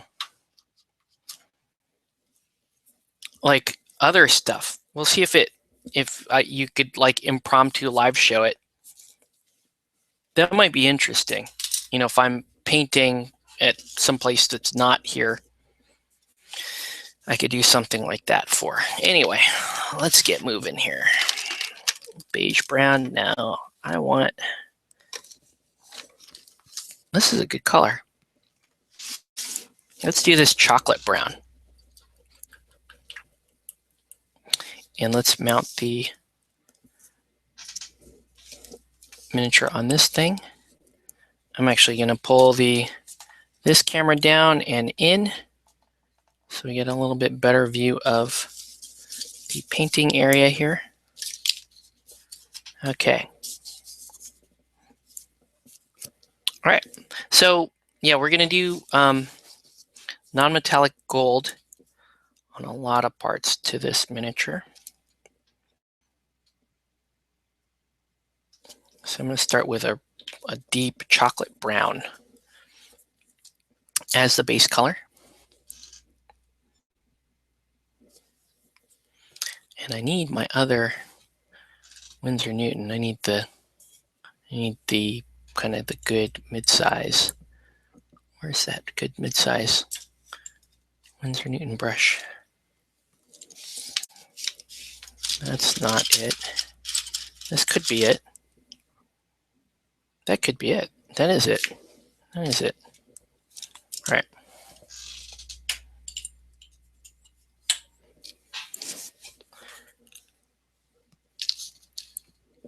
Yeah, thanks for helping me test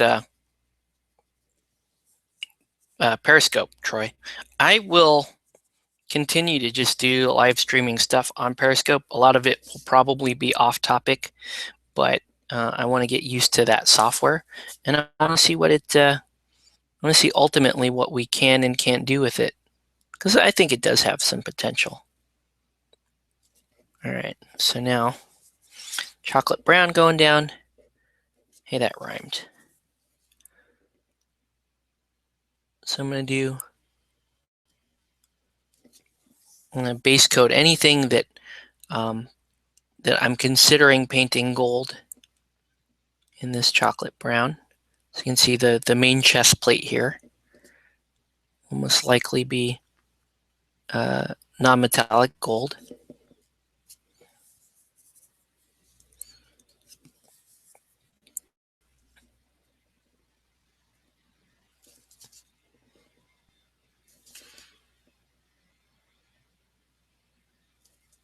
Cool little like fleur-de-lis pattern here in the back of the neck.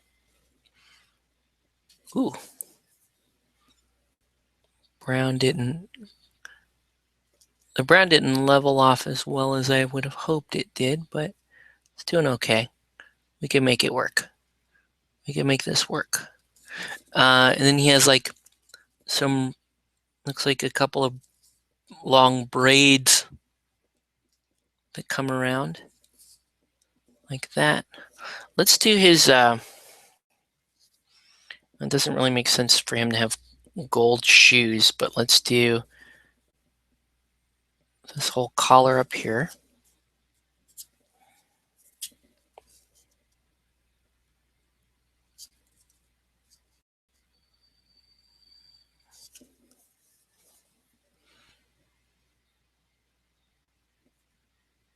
And around this corner. And then the hilt of both of his swords will also be this color. Just paint that in. There we go.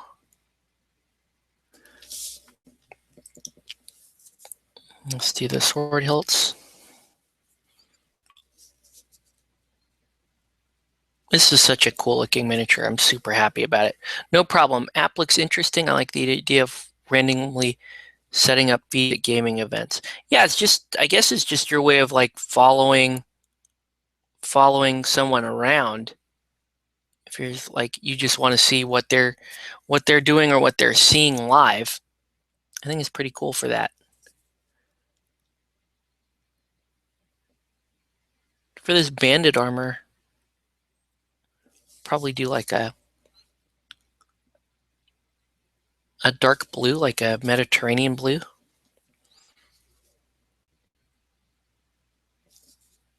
Or we could do red. I kind of don't want to do red, even though that's a little more samurai looking. I just don't really like red.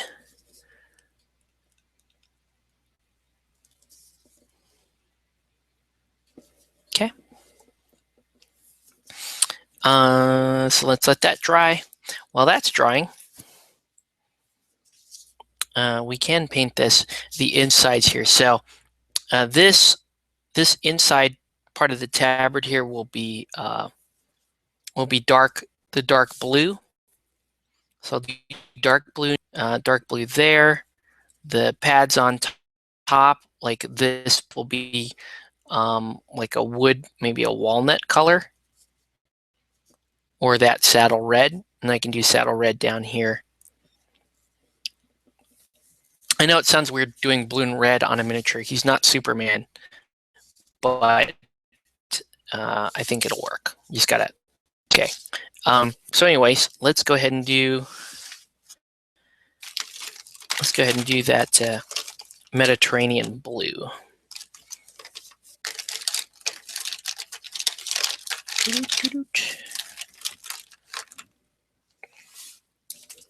Actually, it's called intermediate blue. It's like a dark blue that's going down. Ooh, this wasn't closed very well by whoever used it last. Stalker app, yeah, it is. It is kind of like a stalker app. It's like, but you know, you're inviting people to stalk you. It to kind of examine myself and go, well, why do I think anyone would want live access to me or what I'm doing, right? Am I just am I just that much of an egoist? I have to have a live stream and people watching that, and then I'm going to be like, oh yeah, and then if you really want to know more about my life, here you can follow me on this as well. Maybe, I don't know. Maybe it's true. Maybe I am kind of an egoist in that case. I kind of want to just share though. I like the ability to share, what's going on live at some of these gaming events. So I think what I will do is, I'll bring a charger with me to At Ease on Saturday, and at least film some of the Sagaugust event. I think that would be kind of cool. Okay, so here you go. So he's going to be dark blue.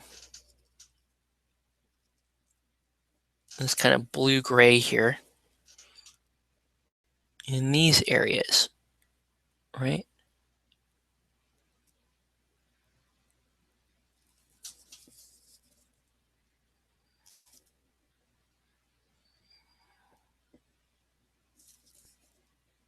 I think that's looking pretty far.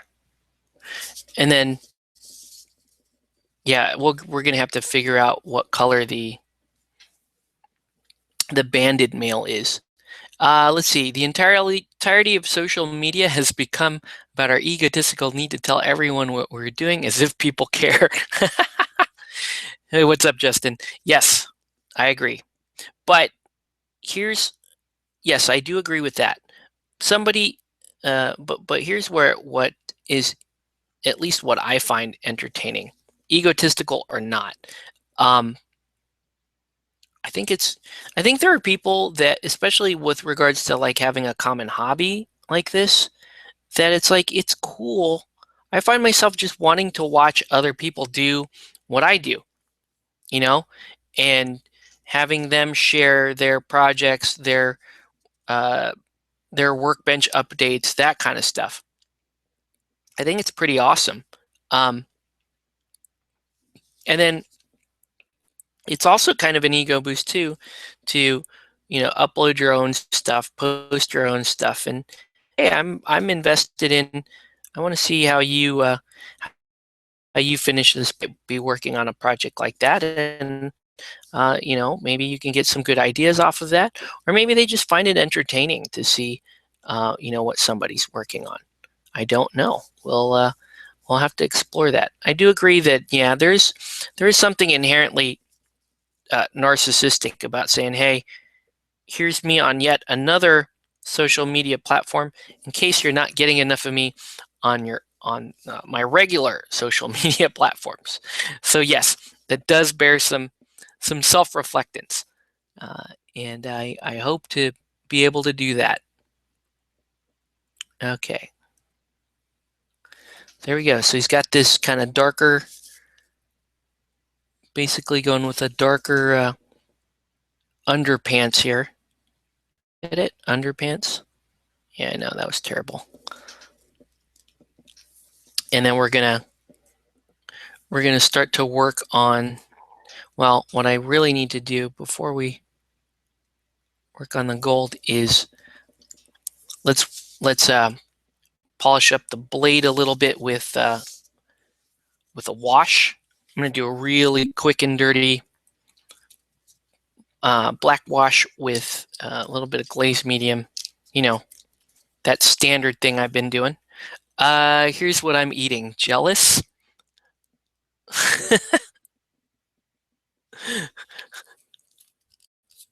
Sometimes, yeah, you know what? I post stuff like that. You guys watched the last video I put up.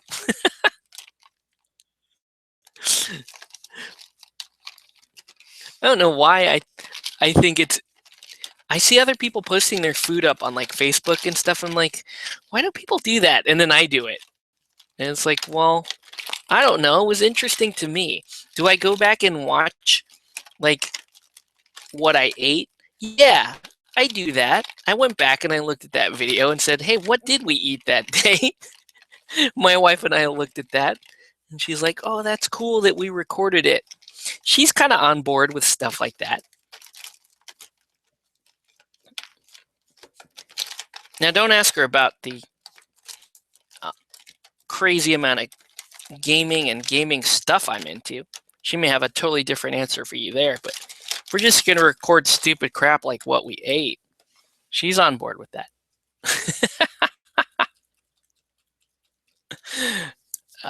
Here we go. Okay, so here's my little black glaze that I do on stuff like swords and steel armor, that kind of stuff. So you mix a glaze with an ink just so that you have a really, really opaque yet powerful yet easily controlled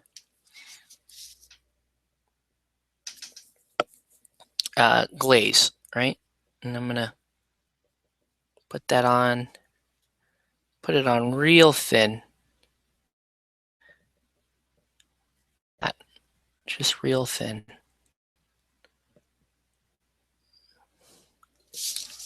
Like that. I don't want to break up the sword pattern too bad. Of course, I will come back and refill it with a white highlight. But I want to leave enough of that light on there so that you can actually see the light bouncing off the object. The light bouncing off the faker metallic. Okay. There we go. Looking pretty good.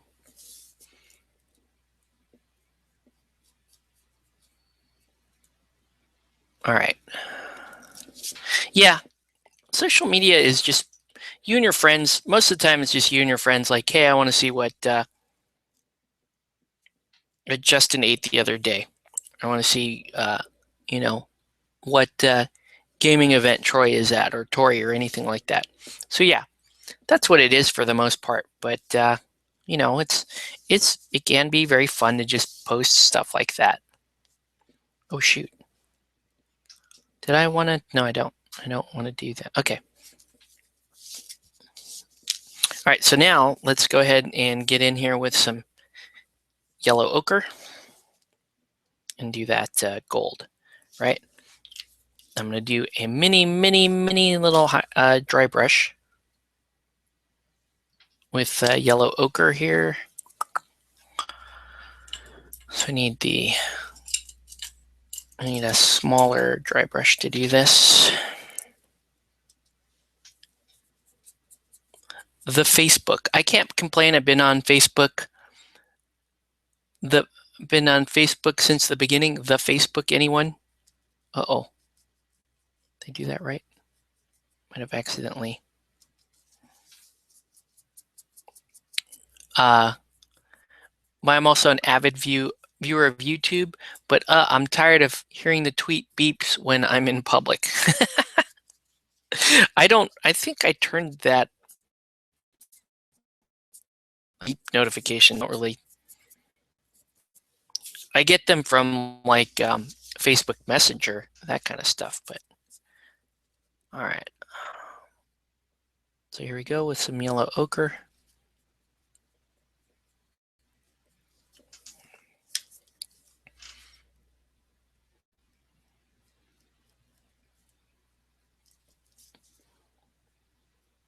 If this comes out too intense, what I'm going to end up doing is I'll hit it with a sepia wash. I don't think I need to though. I think it's highlighting just the way I like it. Oh, got a little yellow ochre on the face. Can't really tell.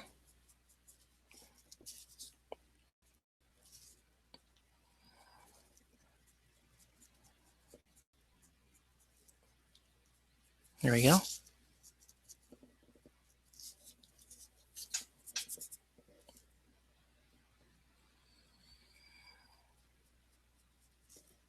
Yeah, if it ends up looking too, if the dry brush ends up looking too coarse, I will end up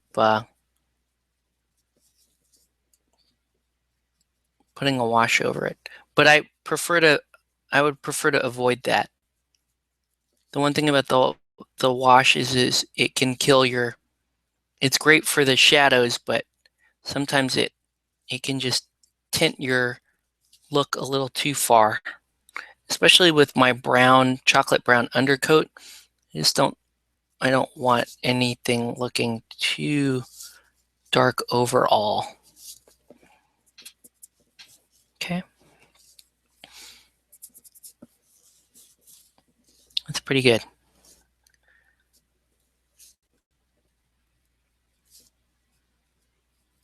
There we go.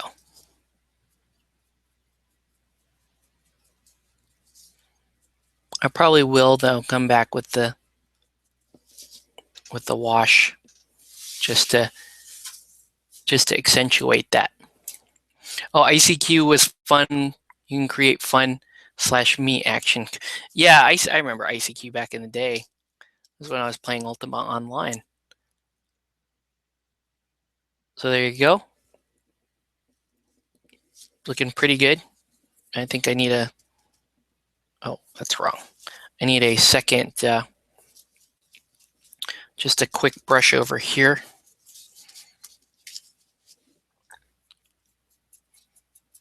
Wow, it's already late. Yeah, there's no way.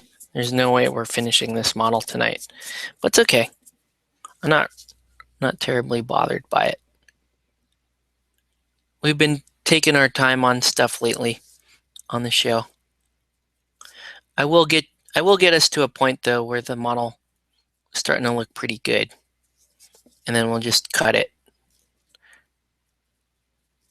And then I think what I might do is maybe tomorrow night just come through, finish painting this guy, and then I'll turn Periscope on just to do another test on Periscope. Okay. Okay. Next part of this highlight is hold on. Gotta do something. I needed this there. This has got to be the top of that. There we go. Okay. All right. So now I want to paint in this part, which is going to be mostly like a white or off-white. So now we're going to go in, and I'm going to do a cool white. So I'm going to go in with Azure, which is also going to be the base for the hair color. Okay, so we're going to go a little bit faster, and we're going to reduce the amount of total colors that we're using. I like it when you can multitask, and Azure is one of those colors, for me anyway, that is fantastic for multitasking, right? Because you can do this. You can paint the hair and you can paint the pantaloons and end up at two totally different colors, depending on how you shade or highlight. That's why I really like azure. That's why I really like yellow ochre. I need to put together like what my starting painting colors would be. Like if you were able to buy a famous Play It Painted set from Vallejo, which is like my essential colors, this would be in here. Azure would for sure be in it. Yellow ochre would be in it. Black gray would be in it. Black ink would be in it. Probably be about 8 to 10 colors that would be in it that really are staples of what I do when I'm painting. Okay, so there's this color going down.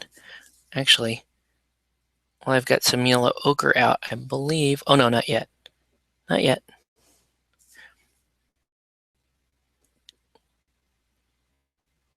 Because these beads kind of end in knots like this.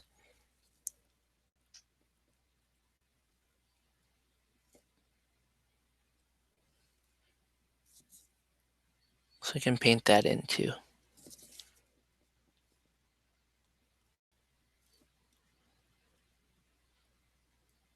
Okay. So once again, the plan is cool white on the pantaloons.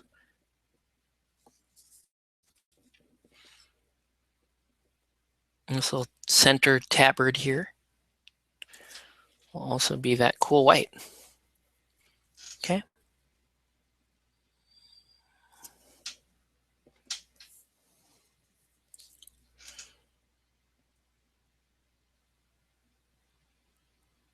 Okay, so next up,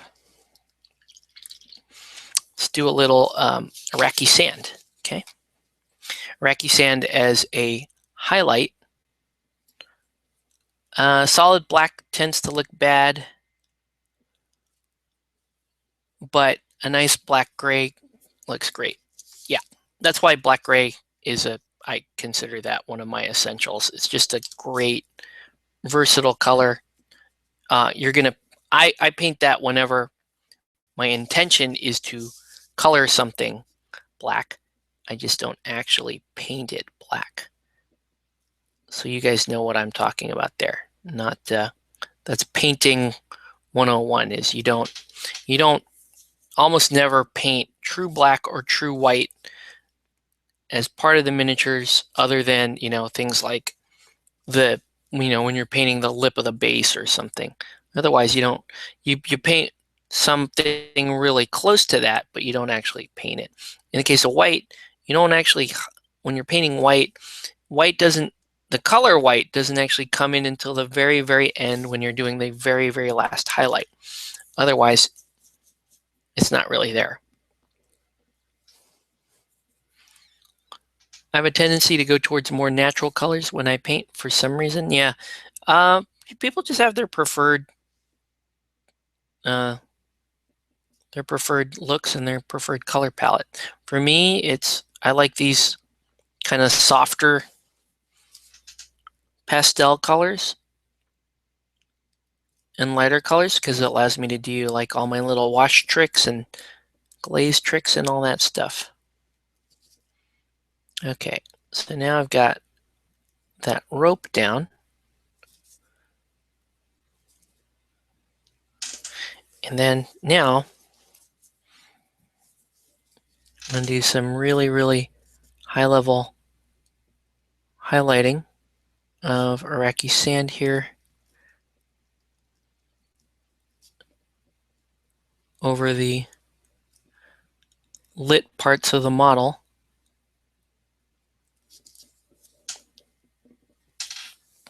And then when I wash this, it should look pretty good.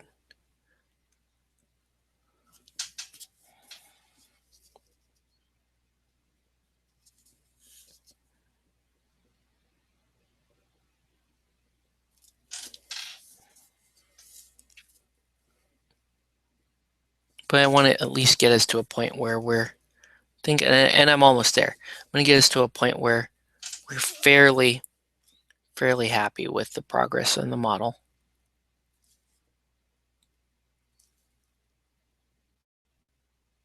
Considering I spent so much time yammering tonight, not enough time kind of focused in on the painting.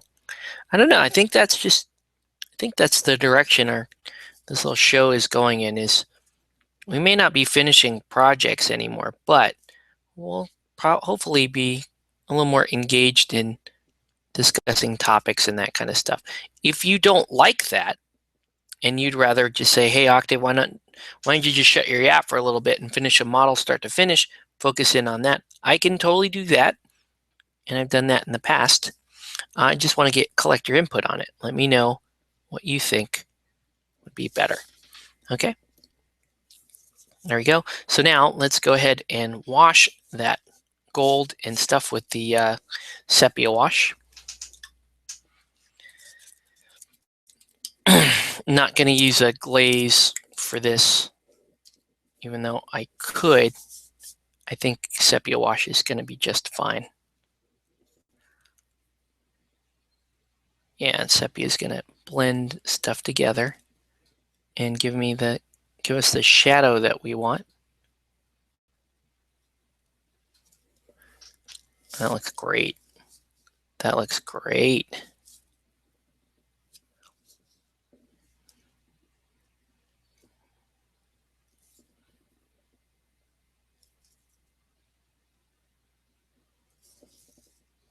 Yep. I'll show you. I'll close up on this in a second. Some kind of a sepia wash for sure would end up on my essential palette. Put down the brush and just talk. Play it on being live.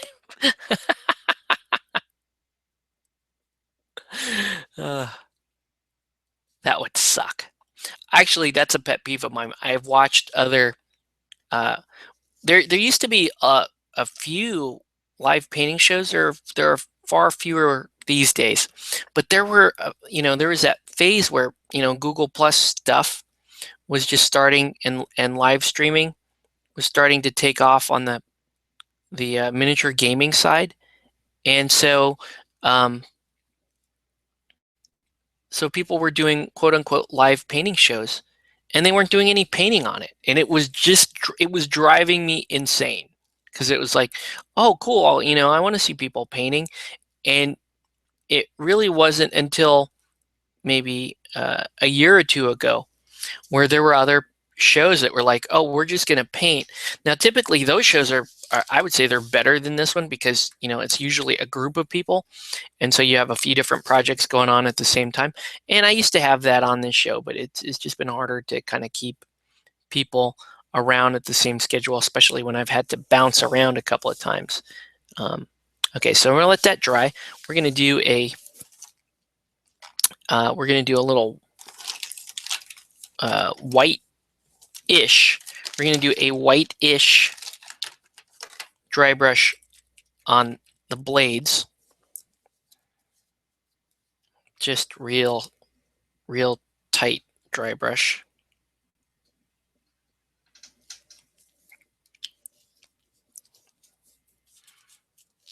I need a crappy brush to do this. Actually, I have a crappy brush to do this. Let's do Talk with Pip. I could do something like that, but I just don't think that would be interesting. You'd have to get on and provoke me with a topic that I don't really want to talk about, but I secretly do want to talk about. Troy Perez is he is a master of this. He, back in the day, he knew that he could get me talking about Malifaux when M2E came out, and we were still somewhat sore about the new rules and the changes. He knew he could get me to talk about that live, get a few of us to rage about it live. It was a masterful troll back in the day to be able to do stuff like that. But yeah, if I was just gonna talk like without painting, you'd have to get me like some topic that's kind of provocative.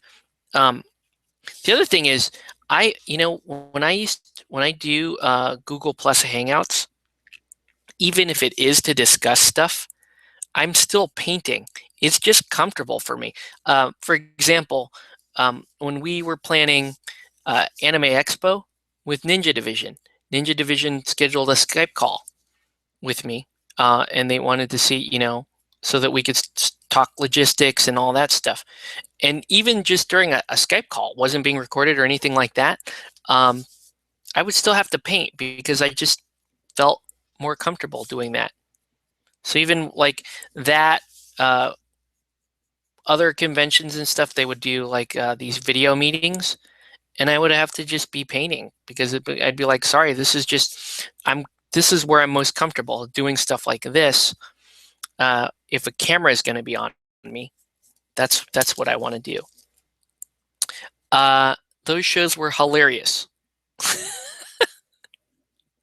They were hilarious and embarrassing, but kind of I appreciate the unbridled, unfiltered truth that we spat during those shows. So, oh, did I? Okay.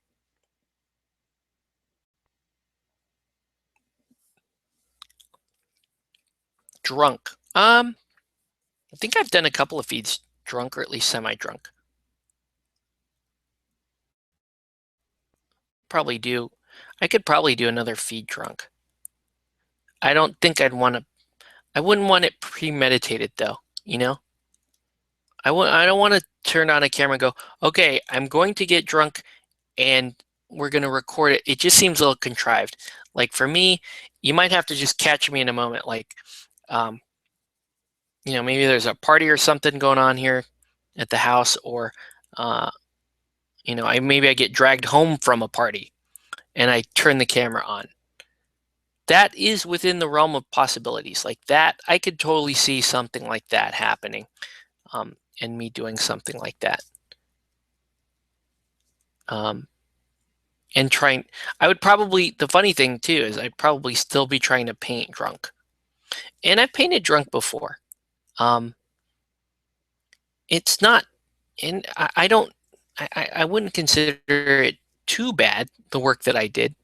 It just wasn't too good, in that I didn't really know how to finish stuff when I was painting drunk. I didn't know, I wasn't aware of how far I needed to go with highlights and that kind of stuff. Let's see. I thought you were going to say, to do a talk show, you need to get me drunk. Ah, maybe. That would definitely be more entertaining, I think, as if we had me drinking. I mean, I could crack open a bottle of sake and we can just talk. And as long as there were people around that could ask me, uh, some questions that would allow me to ramble a bit on, then I think it would be a good show. Drunk or sober, it wouldn't matter. As long as what's the most important thing would have to be a topic that I could actually like sink my teeth into, rant a little bit, get upset, that kind of stuff. If we could find stuff like that for me to talk about, then I think we could do a more chat oriented show. Okay, so now let's get going with the white. Dude, we're actually making pretty good progress considering I've like effed around in the early part of the feed and didn't do a whole lot. While I fumbled around to try to pin stuff and was fumbling around with Periscope, we're not that far off schedule. I am right now because I can't find my glacial. Here it is, glacier blue. Glacier blue.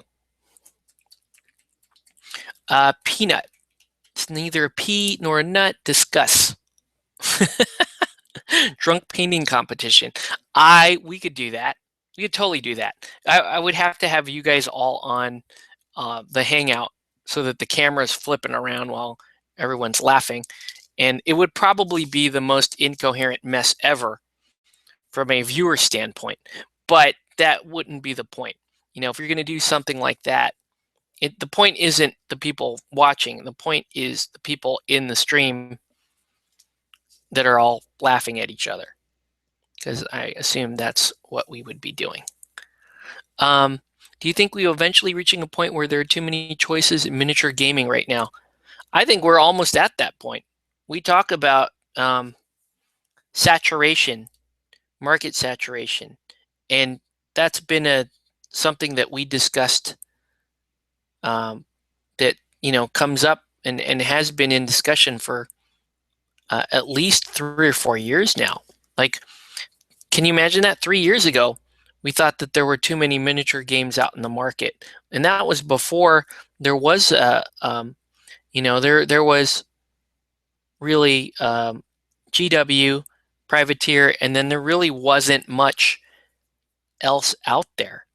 But even then, we were like, man, there's too many miniature choices right now, because Cypher, Weird, Spartan Games, those are the companies have been around since then, and those companies were all the hype and the rage and all that. But at the same time, people were going, well, yeah, there's just too many choices now, because there aren't that many people playing miniatures games, but there's more and more miniatures games cropping up all the time. Look at Adam's new Kickstarter for Parallax. Okay, that's a miniature skirmish game in a market that is just keeps seeing almost daily. We see more miniature skirmish games. That isn't said to discourage Adam or to even disparage his game. He's got a good game. The thing is, we got to be aware that he has to be aware, and I know he is, that he's entering a market that is arguably already saturated. Now, the argument I make is that the limiting factor isn't money. Everyone talks about, oh, I don't have enough money to play this game. I don't have enough money to start a new game.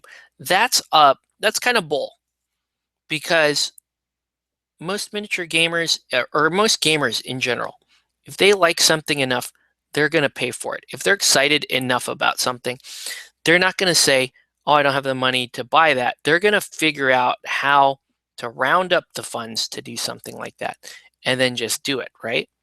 What the capacity that I'm talking about isn't on the money side. It's actually on the amount of players and the amount of play time those players have. In other words, and I'll just use Parallax as an example here. Yeah, Parallax, we might think Parallax is a great game. We might really be interested in buying the models. We may back the Kickstarter. We may get those models.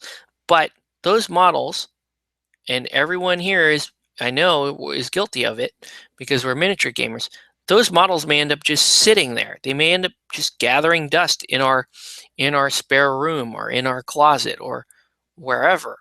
That's a very, very common thing. And what's going to happen in terms of capacity is we're just not going to have enough time to play these games. And it's an interesting situation, because what veterans of miniature gaming, the people that group around the GWs, the privateers, and that kind of stuff, they take the attitude of that can be summarized in this comment. You really can only play one or two miniature games well, and you really just got to stick to your one or two home systems. And I agree with that to a point, okay? Because the example I'll use here are I'll use Eldorado, even though Eldorado is It's a game that seems to be waning, or that has been kind of on the downhill slope for a little while here. Might be coming back. I hope it does come back because I love that game. I'll compare that with Corvus Belli Infinity. Okay, so Corvus Belli Infinity is a skirmish game. It's the model cost and the buy-in cost isn't remarkably different from Eldorado. It might be a little bit more expensive, but that has more to do with model-to-model quality, not so much the amount of models that you field. Also, the fact that Eldorado, being kind of on the outs, is easier to find on discount. So yeah, they're comparable, yet the difference with Corvus Belli Infinity isn't the buy-in commitment, it's the time commitment. And what I mean by that is, and David J. Blood said it on the SoCal Tabletop a week ago. I think he hit the nail on the head there. Infinity strikes him as a quote-unquote main game. It's a main system, meaning you're going to have to spend a lot of brain power working on lists, getting to know the rules intimately, memorizing some stuff. And so that is the type of mentality and approach that gamers reluctantly crave. Okay? I'm going to say, yeah, gamers reluctantly crave that type of behavior. It's not enough if you keep a game, and I'm wildly generalizing here. It's not enough if you keep your gaming experience compartmentalized, such that you can go from one experience, like, well, what our gaming group, what we do is, like, we'll play Eldorado, that'll take an hour. We'll play Relic Knights, that'll take another hour. We'll play another game that takes another hour. That isn't your typical gaming experience, and it's not your typical gamer's desire. Your typical gamer will greatly prefer to know one or two games really, really, really well, and spend the vast majority of their time and community time focused around one, maybe two games tops. Okay, that's the gamer habit. And when you consider that that's the gamer habit, that's the reason why I can say that games are pushing past their capacity to be played, because you have a game like, and I was just complaining about this a minute ago, you have a game like Corvus Belli Infinity, which really is going to be kind of an encompassing, obsessive type of quote-unquote main system, main game, that a lot of gamers that are used to playing main games like Privateer Press, you worry about all the casters, and you worry about, memorizing things, tweaking lists. Same with GW. It's a main game. You need to know all your opponents. You need to study what they're all capable of. Whereas Eldorado, Anima, Relic Knights, those aren't main games. Like, you can just kind of take them at face value, play them that way, enjoy them that way, and be done in an hour. Same with Wrath of Kings. Wrath of Kings today doesn't have that main game feel to it. It's a simple game. You put your models down, you get your experience. And the weird thing is, those games that I just mentioned are incredible value to gamers, because you get a good skirmish miniature game experience in terms of painting miniatures, collecting miniatures. It's easier on your wallet. It's shorter time.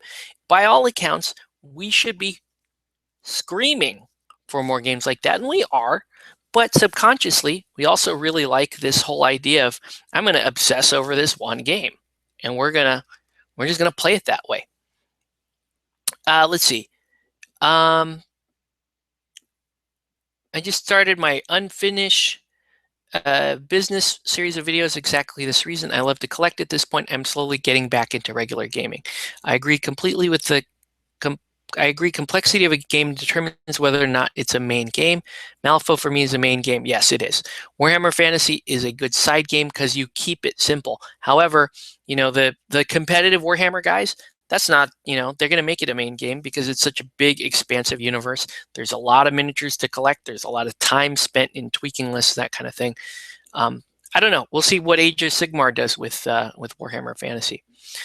Scott Williams says, knowing I'm an obsessive completionist collector type, I've had to painfully make myself concentrate on certain games and let others that I might really want to play or paint fall to the wayside. Case in point for me, I cannot let myself get into bolt action. I will love bolt action. I will love bolt action. Are you kidding? The ability to play Japanese, World War II, the Pacific campaign, the Europe campaign, that whole theater of war there. I refuse to let myself play those games because I will get trapped in those games. I will get stuck. I love that theme. And so I like when people show me stuff, I drool over it and just kind of pull myself by the scruff of my neck away from that kind of stuff because that stuff I think is awesome. Okay, let's see. That, or I'll be a miniatures painter gamer who can't afford his hobby because he's going through a divorce. Lol. I hope you aren't currently going through a divorce, but if you are, my condolences. But yeah, I see where you're going. Yeah, I mean, adult life, by all accounts, our adult lives and trying to balance our adult lives with miniature gaming, we should be flocking to games like Wrath of Kings, to games like Eldorado, Frostgrave. Here's one, Justin, that's your fault, getting me into Frostgrave. That's another one. We should be flocking to a game like that because it's a short gameplay experience. It's a fun painting experience. It's a quick and can be a light gaming experience. Yet we still are obsessed with certain main games. I want to say that this does not apply to me. I want to say that. I don't know if that's true. I might be being hypocritical here. I can say, though, that at least in the last couple of years since I've had my son, I've tried to keep my gaming and hobby experiences compartmentalized and short and sweet and compact and worth it and good value. That's why I focus on these more niche games. But here's the downside to that. Maybe I'm spending, because again, I might be being hypocritical, and you guys might agree with this. Yeah, it's cool that that only takes me 30, 45 minutes to play a game of Relic Knights, but how much time am I spending promoting Relic Knights? How much time was I spending at the conventions, at the LGS, online, putting up pictures of Relic Knights, painting Relic Knights, talking about Relic Knights, writing articles for Relic Knights? How much of that stuff am I doing that really could have just been me doing quote unquote main game stuff, obsessing over lists, trying to buy everyone else's codex or study everyone else's stats, trying to play it competitively, that kind of stuff, right? It's fair. I like to say, oh yeah, I play Relic. A good gaming night for me is where I can play a game of Relic Knights, I can play a game of Anima Tactics, and I can play a game of Eldorado and be done in 4 hours. And you know what? That's true. For a main game like, say, Infinity or Warma Hordes, when I was playing those games would take 2-3 hours. Malifaux 1.5 game would take 90 minutes, 2 hours. Where does that leave me, though? I don't know. Have I now broken away from the main game mentality? I want to say yes, but I also want to counter myself and say, well, but look at all the time you spend promoting that game. you're still investing a significant amount of time in your games, whether or not those you consider those your main game to be main games, quote unquote, or not. So let's see. We secretly can't wrap my head around Relic Knights completely yet. So for me, it's a main game. I think Frostgrave is a simple side game. We secretly love games that reward skill, experience, and creative list building versus random luck. Although simple luck games are great when you need a break. Yeah, Relic Knights does not use very much luck at all. But I would also say that Relic Knights doesn't really use a lot of list crafting, because you can, at least once you understand that general actions are going to be used so regularly, you don't I don't find myself anyway spending too much time laboring over my list in Relic Knights. A lot of times I just throw together a list in 5-10 minutes, and that's what I'll play. But I know other people's experience might be different. Let's see. I'm too casual a gamer to properly play games. War Machine, Warhammer Fantasy, I love to play them, but I don't put effort in list building and learning my opponent. Yeah, I play, like right now, Infinity's kind of the rage. And I play Infinity mostly because I like to paint the miniatures. And then I like to see stupid, funny stuff happen because you're rolling d20s and you can crit. And, you may have a guy that's hitting on 17s against a guy that's firing all the way across the board and needs a 3 to hit. And it's going to be that time. It's going to happen in at least once per game. That guy's going to roll the 3. The guy's going to roll a 16 so that he almost crit, but then the other guy's going to roll his 3. Crazy number to hit. He hits it. And you have something really improbable and hilarious happening. That's cool. It's cool. It's frustrating because the other guy probably tweaked a better list. He probably thought about his move a little bit more. And it's just that little 5% chance that the guy rolls the 3 that just completely override his skill. That can be heart crushing or funny depending on your point of view. So, and and sadly, this is something I do to Jose all the time. Jose is the guy I normally play Infinity against. He's a way more advanced, experienced, and knowledgeable player in Relic Knights than I am. I do stupid crap, and I usually don't consider myself to be lucky with dice rolling. But especially, it's nuffle. It's specifically when I don't know something, then I'll be rewarded for doing something dumb, right? Anyway, let's see. I'm painting my Frostgrave band right now. Hey, I'm technically painting a Frostgrave miniature right now because I'm going to be using this guy as a Frostgrave miniature. Let's see. You got me into Relic Knights. Yeah, Relic Knights is awesome. Relic Knights equals skill and an experience game. That is true. It does. The more experienced you are with Relic Knights, the better you'll be. And it's not. You don't have those situations like I just described in Infinity in Relic Knights. You may have. There is some luck involved, but not to the degree of, I need a 17 to hit and I need a 3. I rolled a 3 and your 16 is invalid. You won't see stuff like that in Relic Knights, but because it's much less luck based.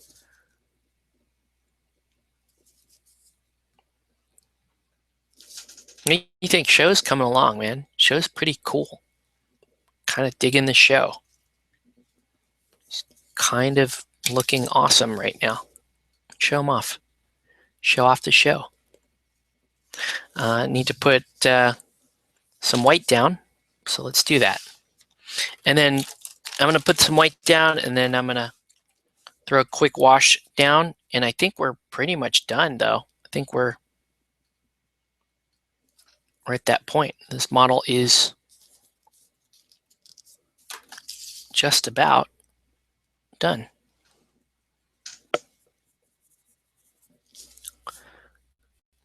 Still haven't even tried Relic Knights. I painted up the Corsairs. The rest of the Doctrine Starter, they're just waiting for more love. Yeah, speaking of which, Like, I have that Robotech RPG Tactics. Haven't even played a game of that. I painted that, what, a year ago? Almost a year ago? We'll have to go back and see the videos of when I actually painted that stuff. That's sad. I still haven't played that game. That makes me pretty sad.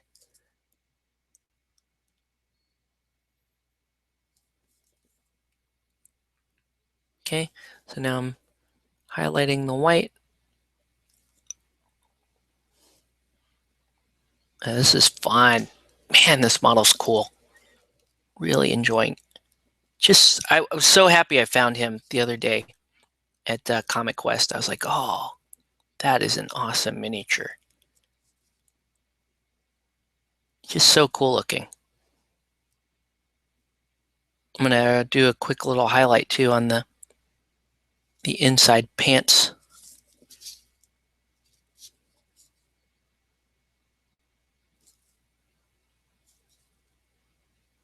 And then I'll wash the barding, the like samurai barding.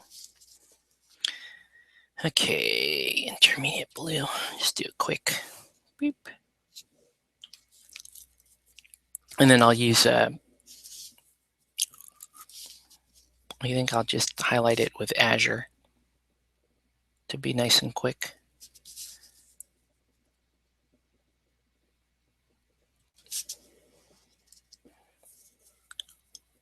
Oh, and don't forget that Relic Knights tends to favor those who know nothing about miniatures games. Yes, I brought that up more than a couple of times. You have to forget everything you know about miniature games to play Relic Knights. Yeah, that's one of the things I really like about Relic Knights is that you teach somebody, and then that person could potentially be better than you, like almost immediately, because they just have that fresh perspective, and you're going to be trapped in your miniature gaming conventional thinking, I should say, and they're like, what? Nah, and they're just better than you. I think that's hilarious.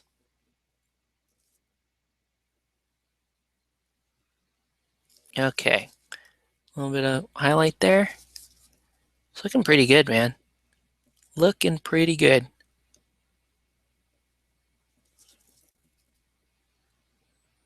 What a fun model to paint.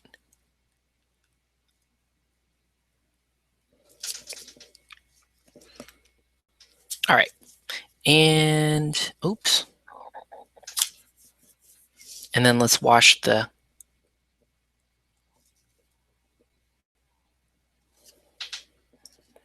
and I'm going to wash the barding with, I think I'm going to wash it with an ink. I'm not going to use Army Tone, Strong Tone, unless it gets desperate. Let's see. Not brown. I want,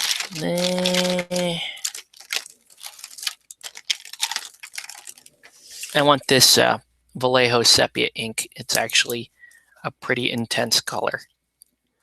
So let's do that. Yep, that's exactly what I was hoping for.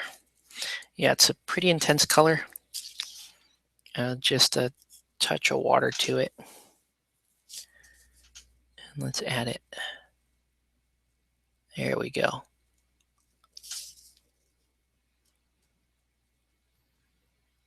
There, now it looks like, it really looks like tanned leather. So when it dries down, it should look pretty good.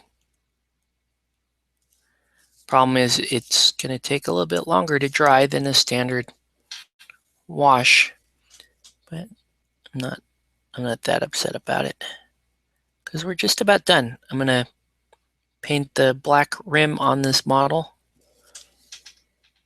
and then we'll call it a night. There's more stuff that can be done on the model, but it's super, super late. I got to get up for work early tomorrow. Robotech RPG plate painted 7 months ago. Oh, thanks for pulling up those stats, Tori. That's awesome. Yeah, painted that 7 months ago, according to YouTube, and have not have not ever set those miniatures on the board and tried it out. That's a shame. That makes me sad. But that's what we're talking about. That's Saga 2. Every time we break out Saga, I'm like, man, I wish we could play this game more. We just don't have the time.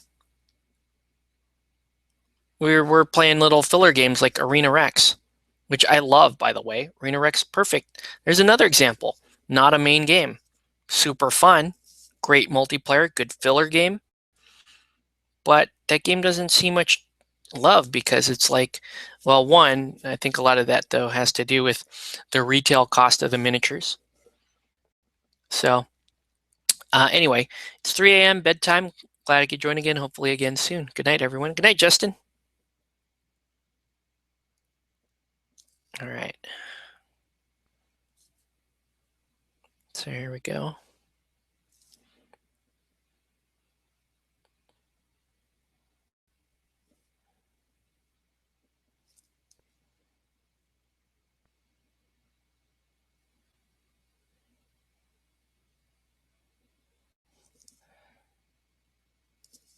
Can't believe I actually did end up cranking through the miniature, or at least enough to basically call him done.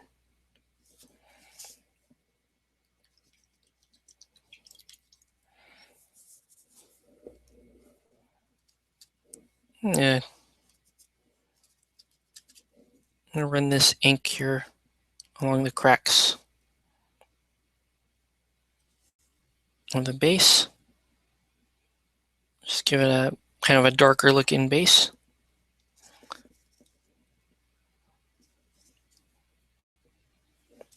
And then we're going to call it.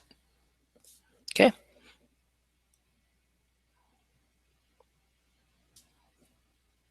Speaking of which, I do have some awesome Arena Rex miniatures that I need to get to painting pretty soon here.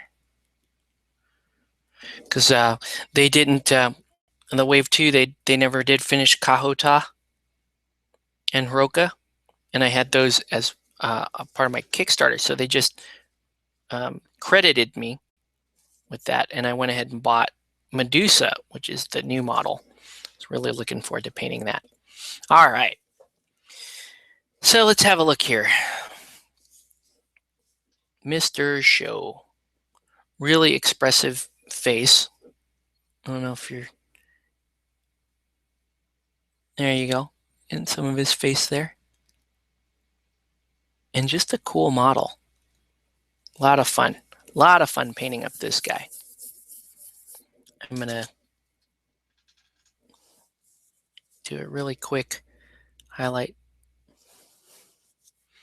on this Barding.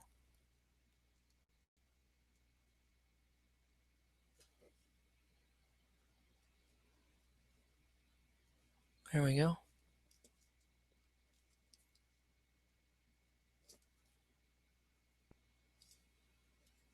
Because I think he's cool.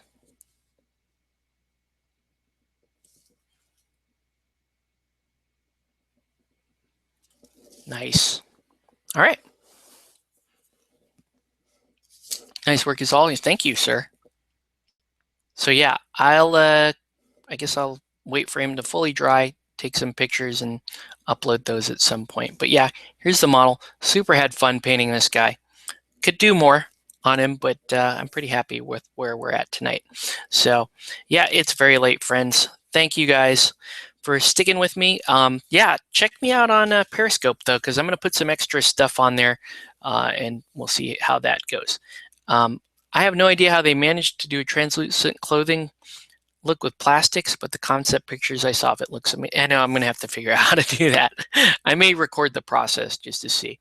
So anyway, once again, want to thank everybody for watching. And again, check me out on Periscope. We'll see what develops there. Okay, so thanks everybody and have a good night, and we'll catch you on the next one.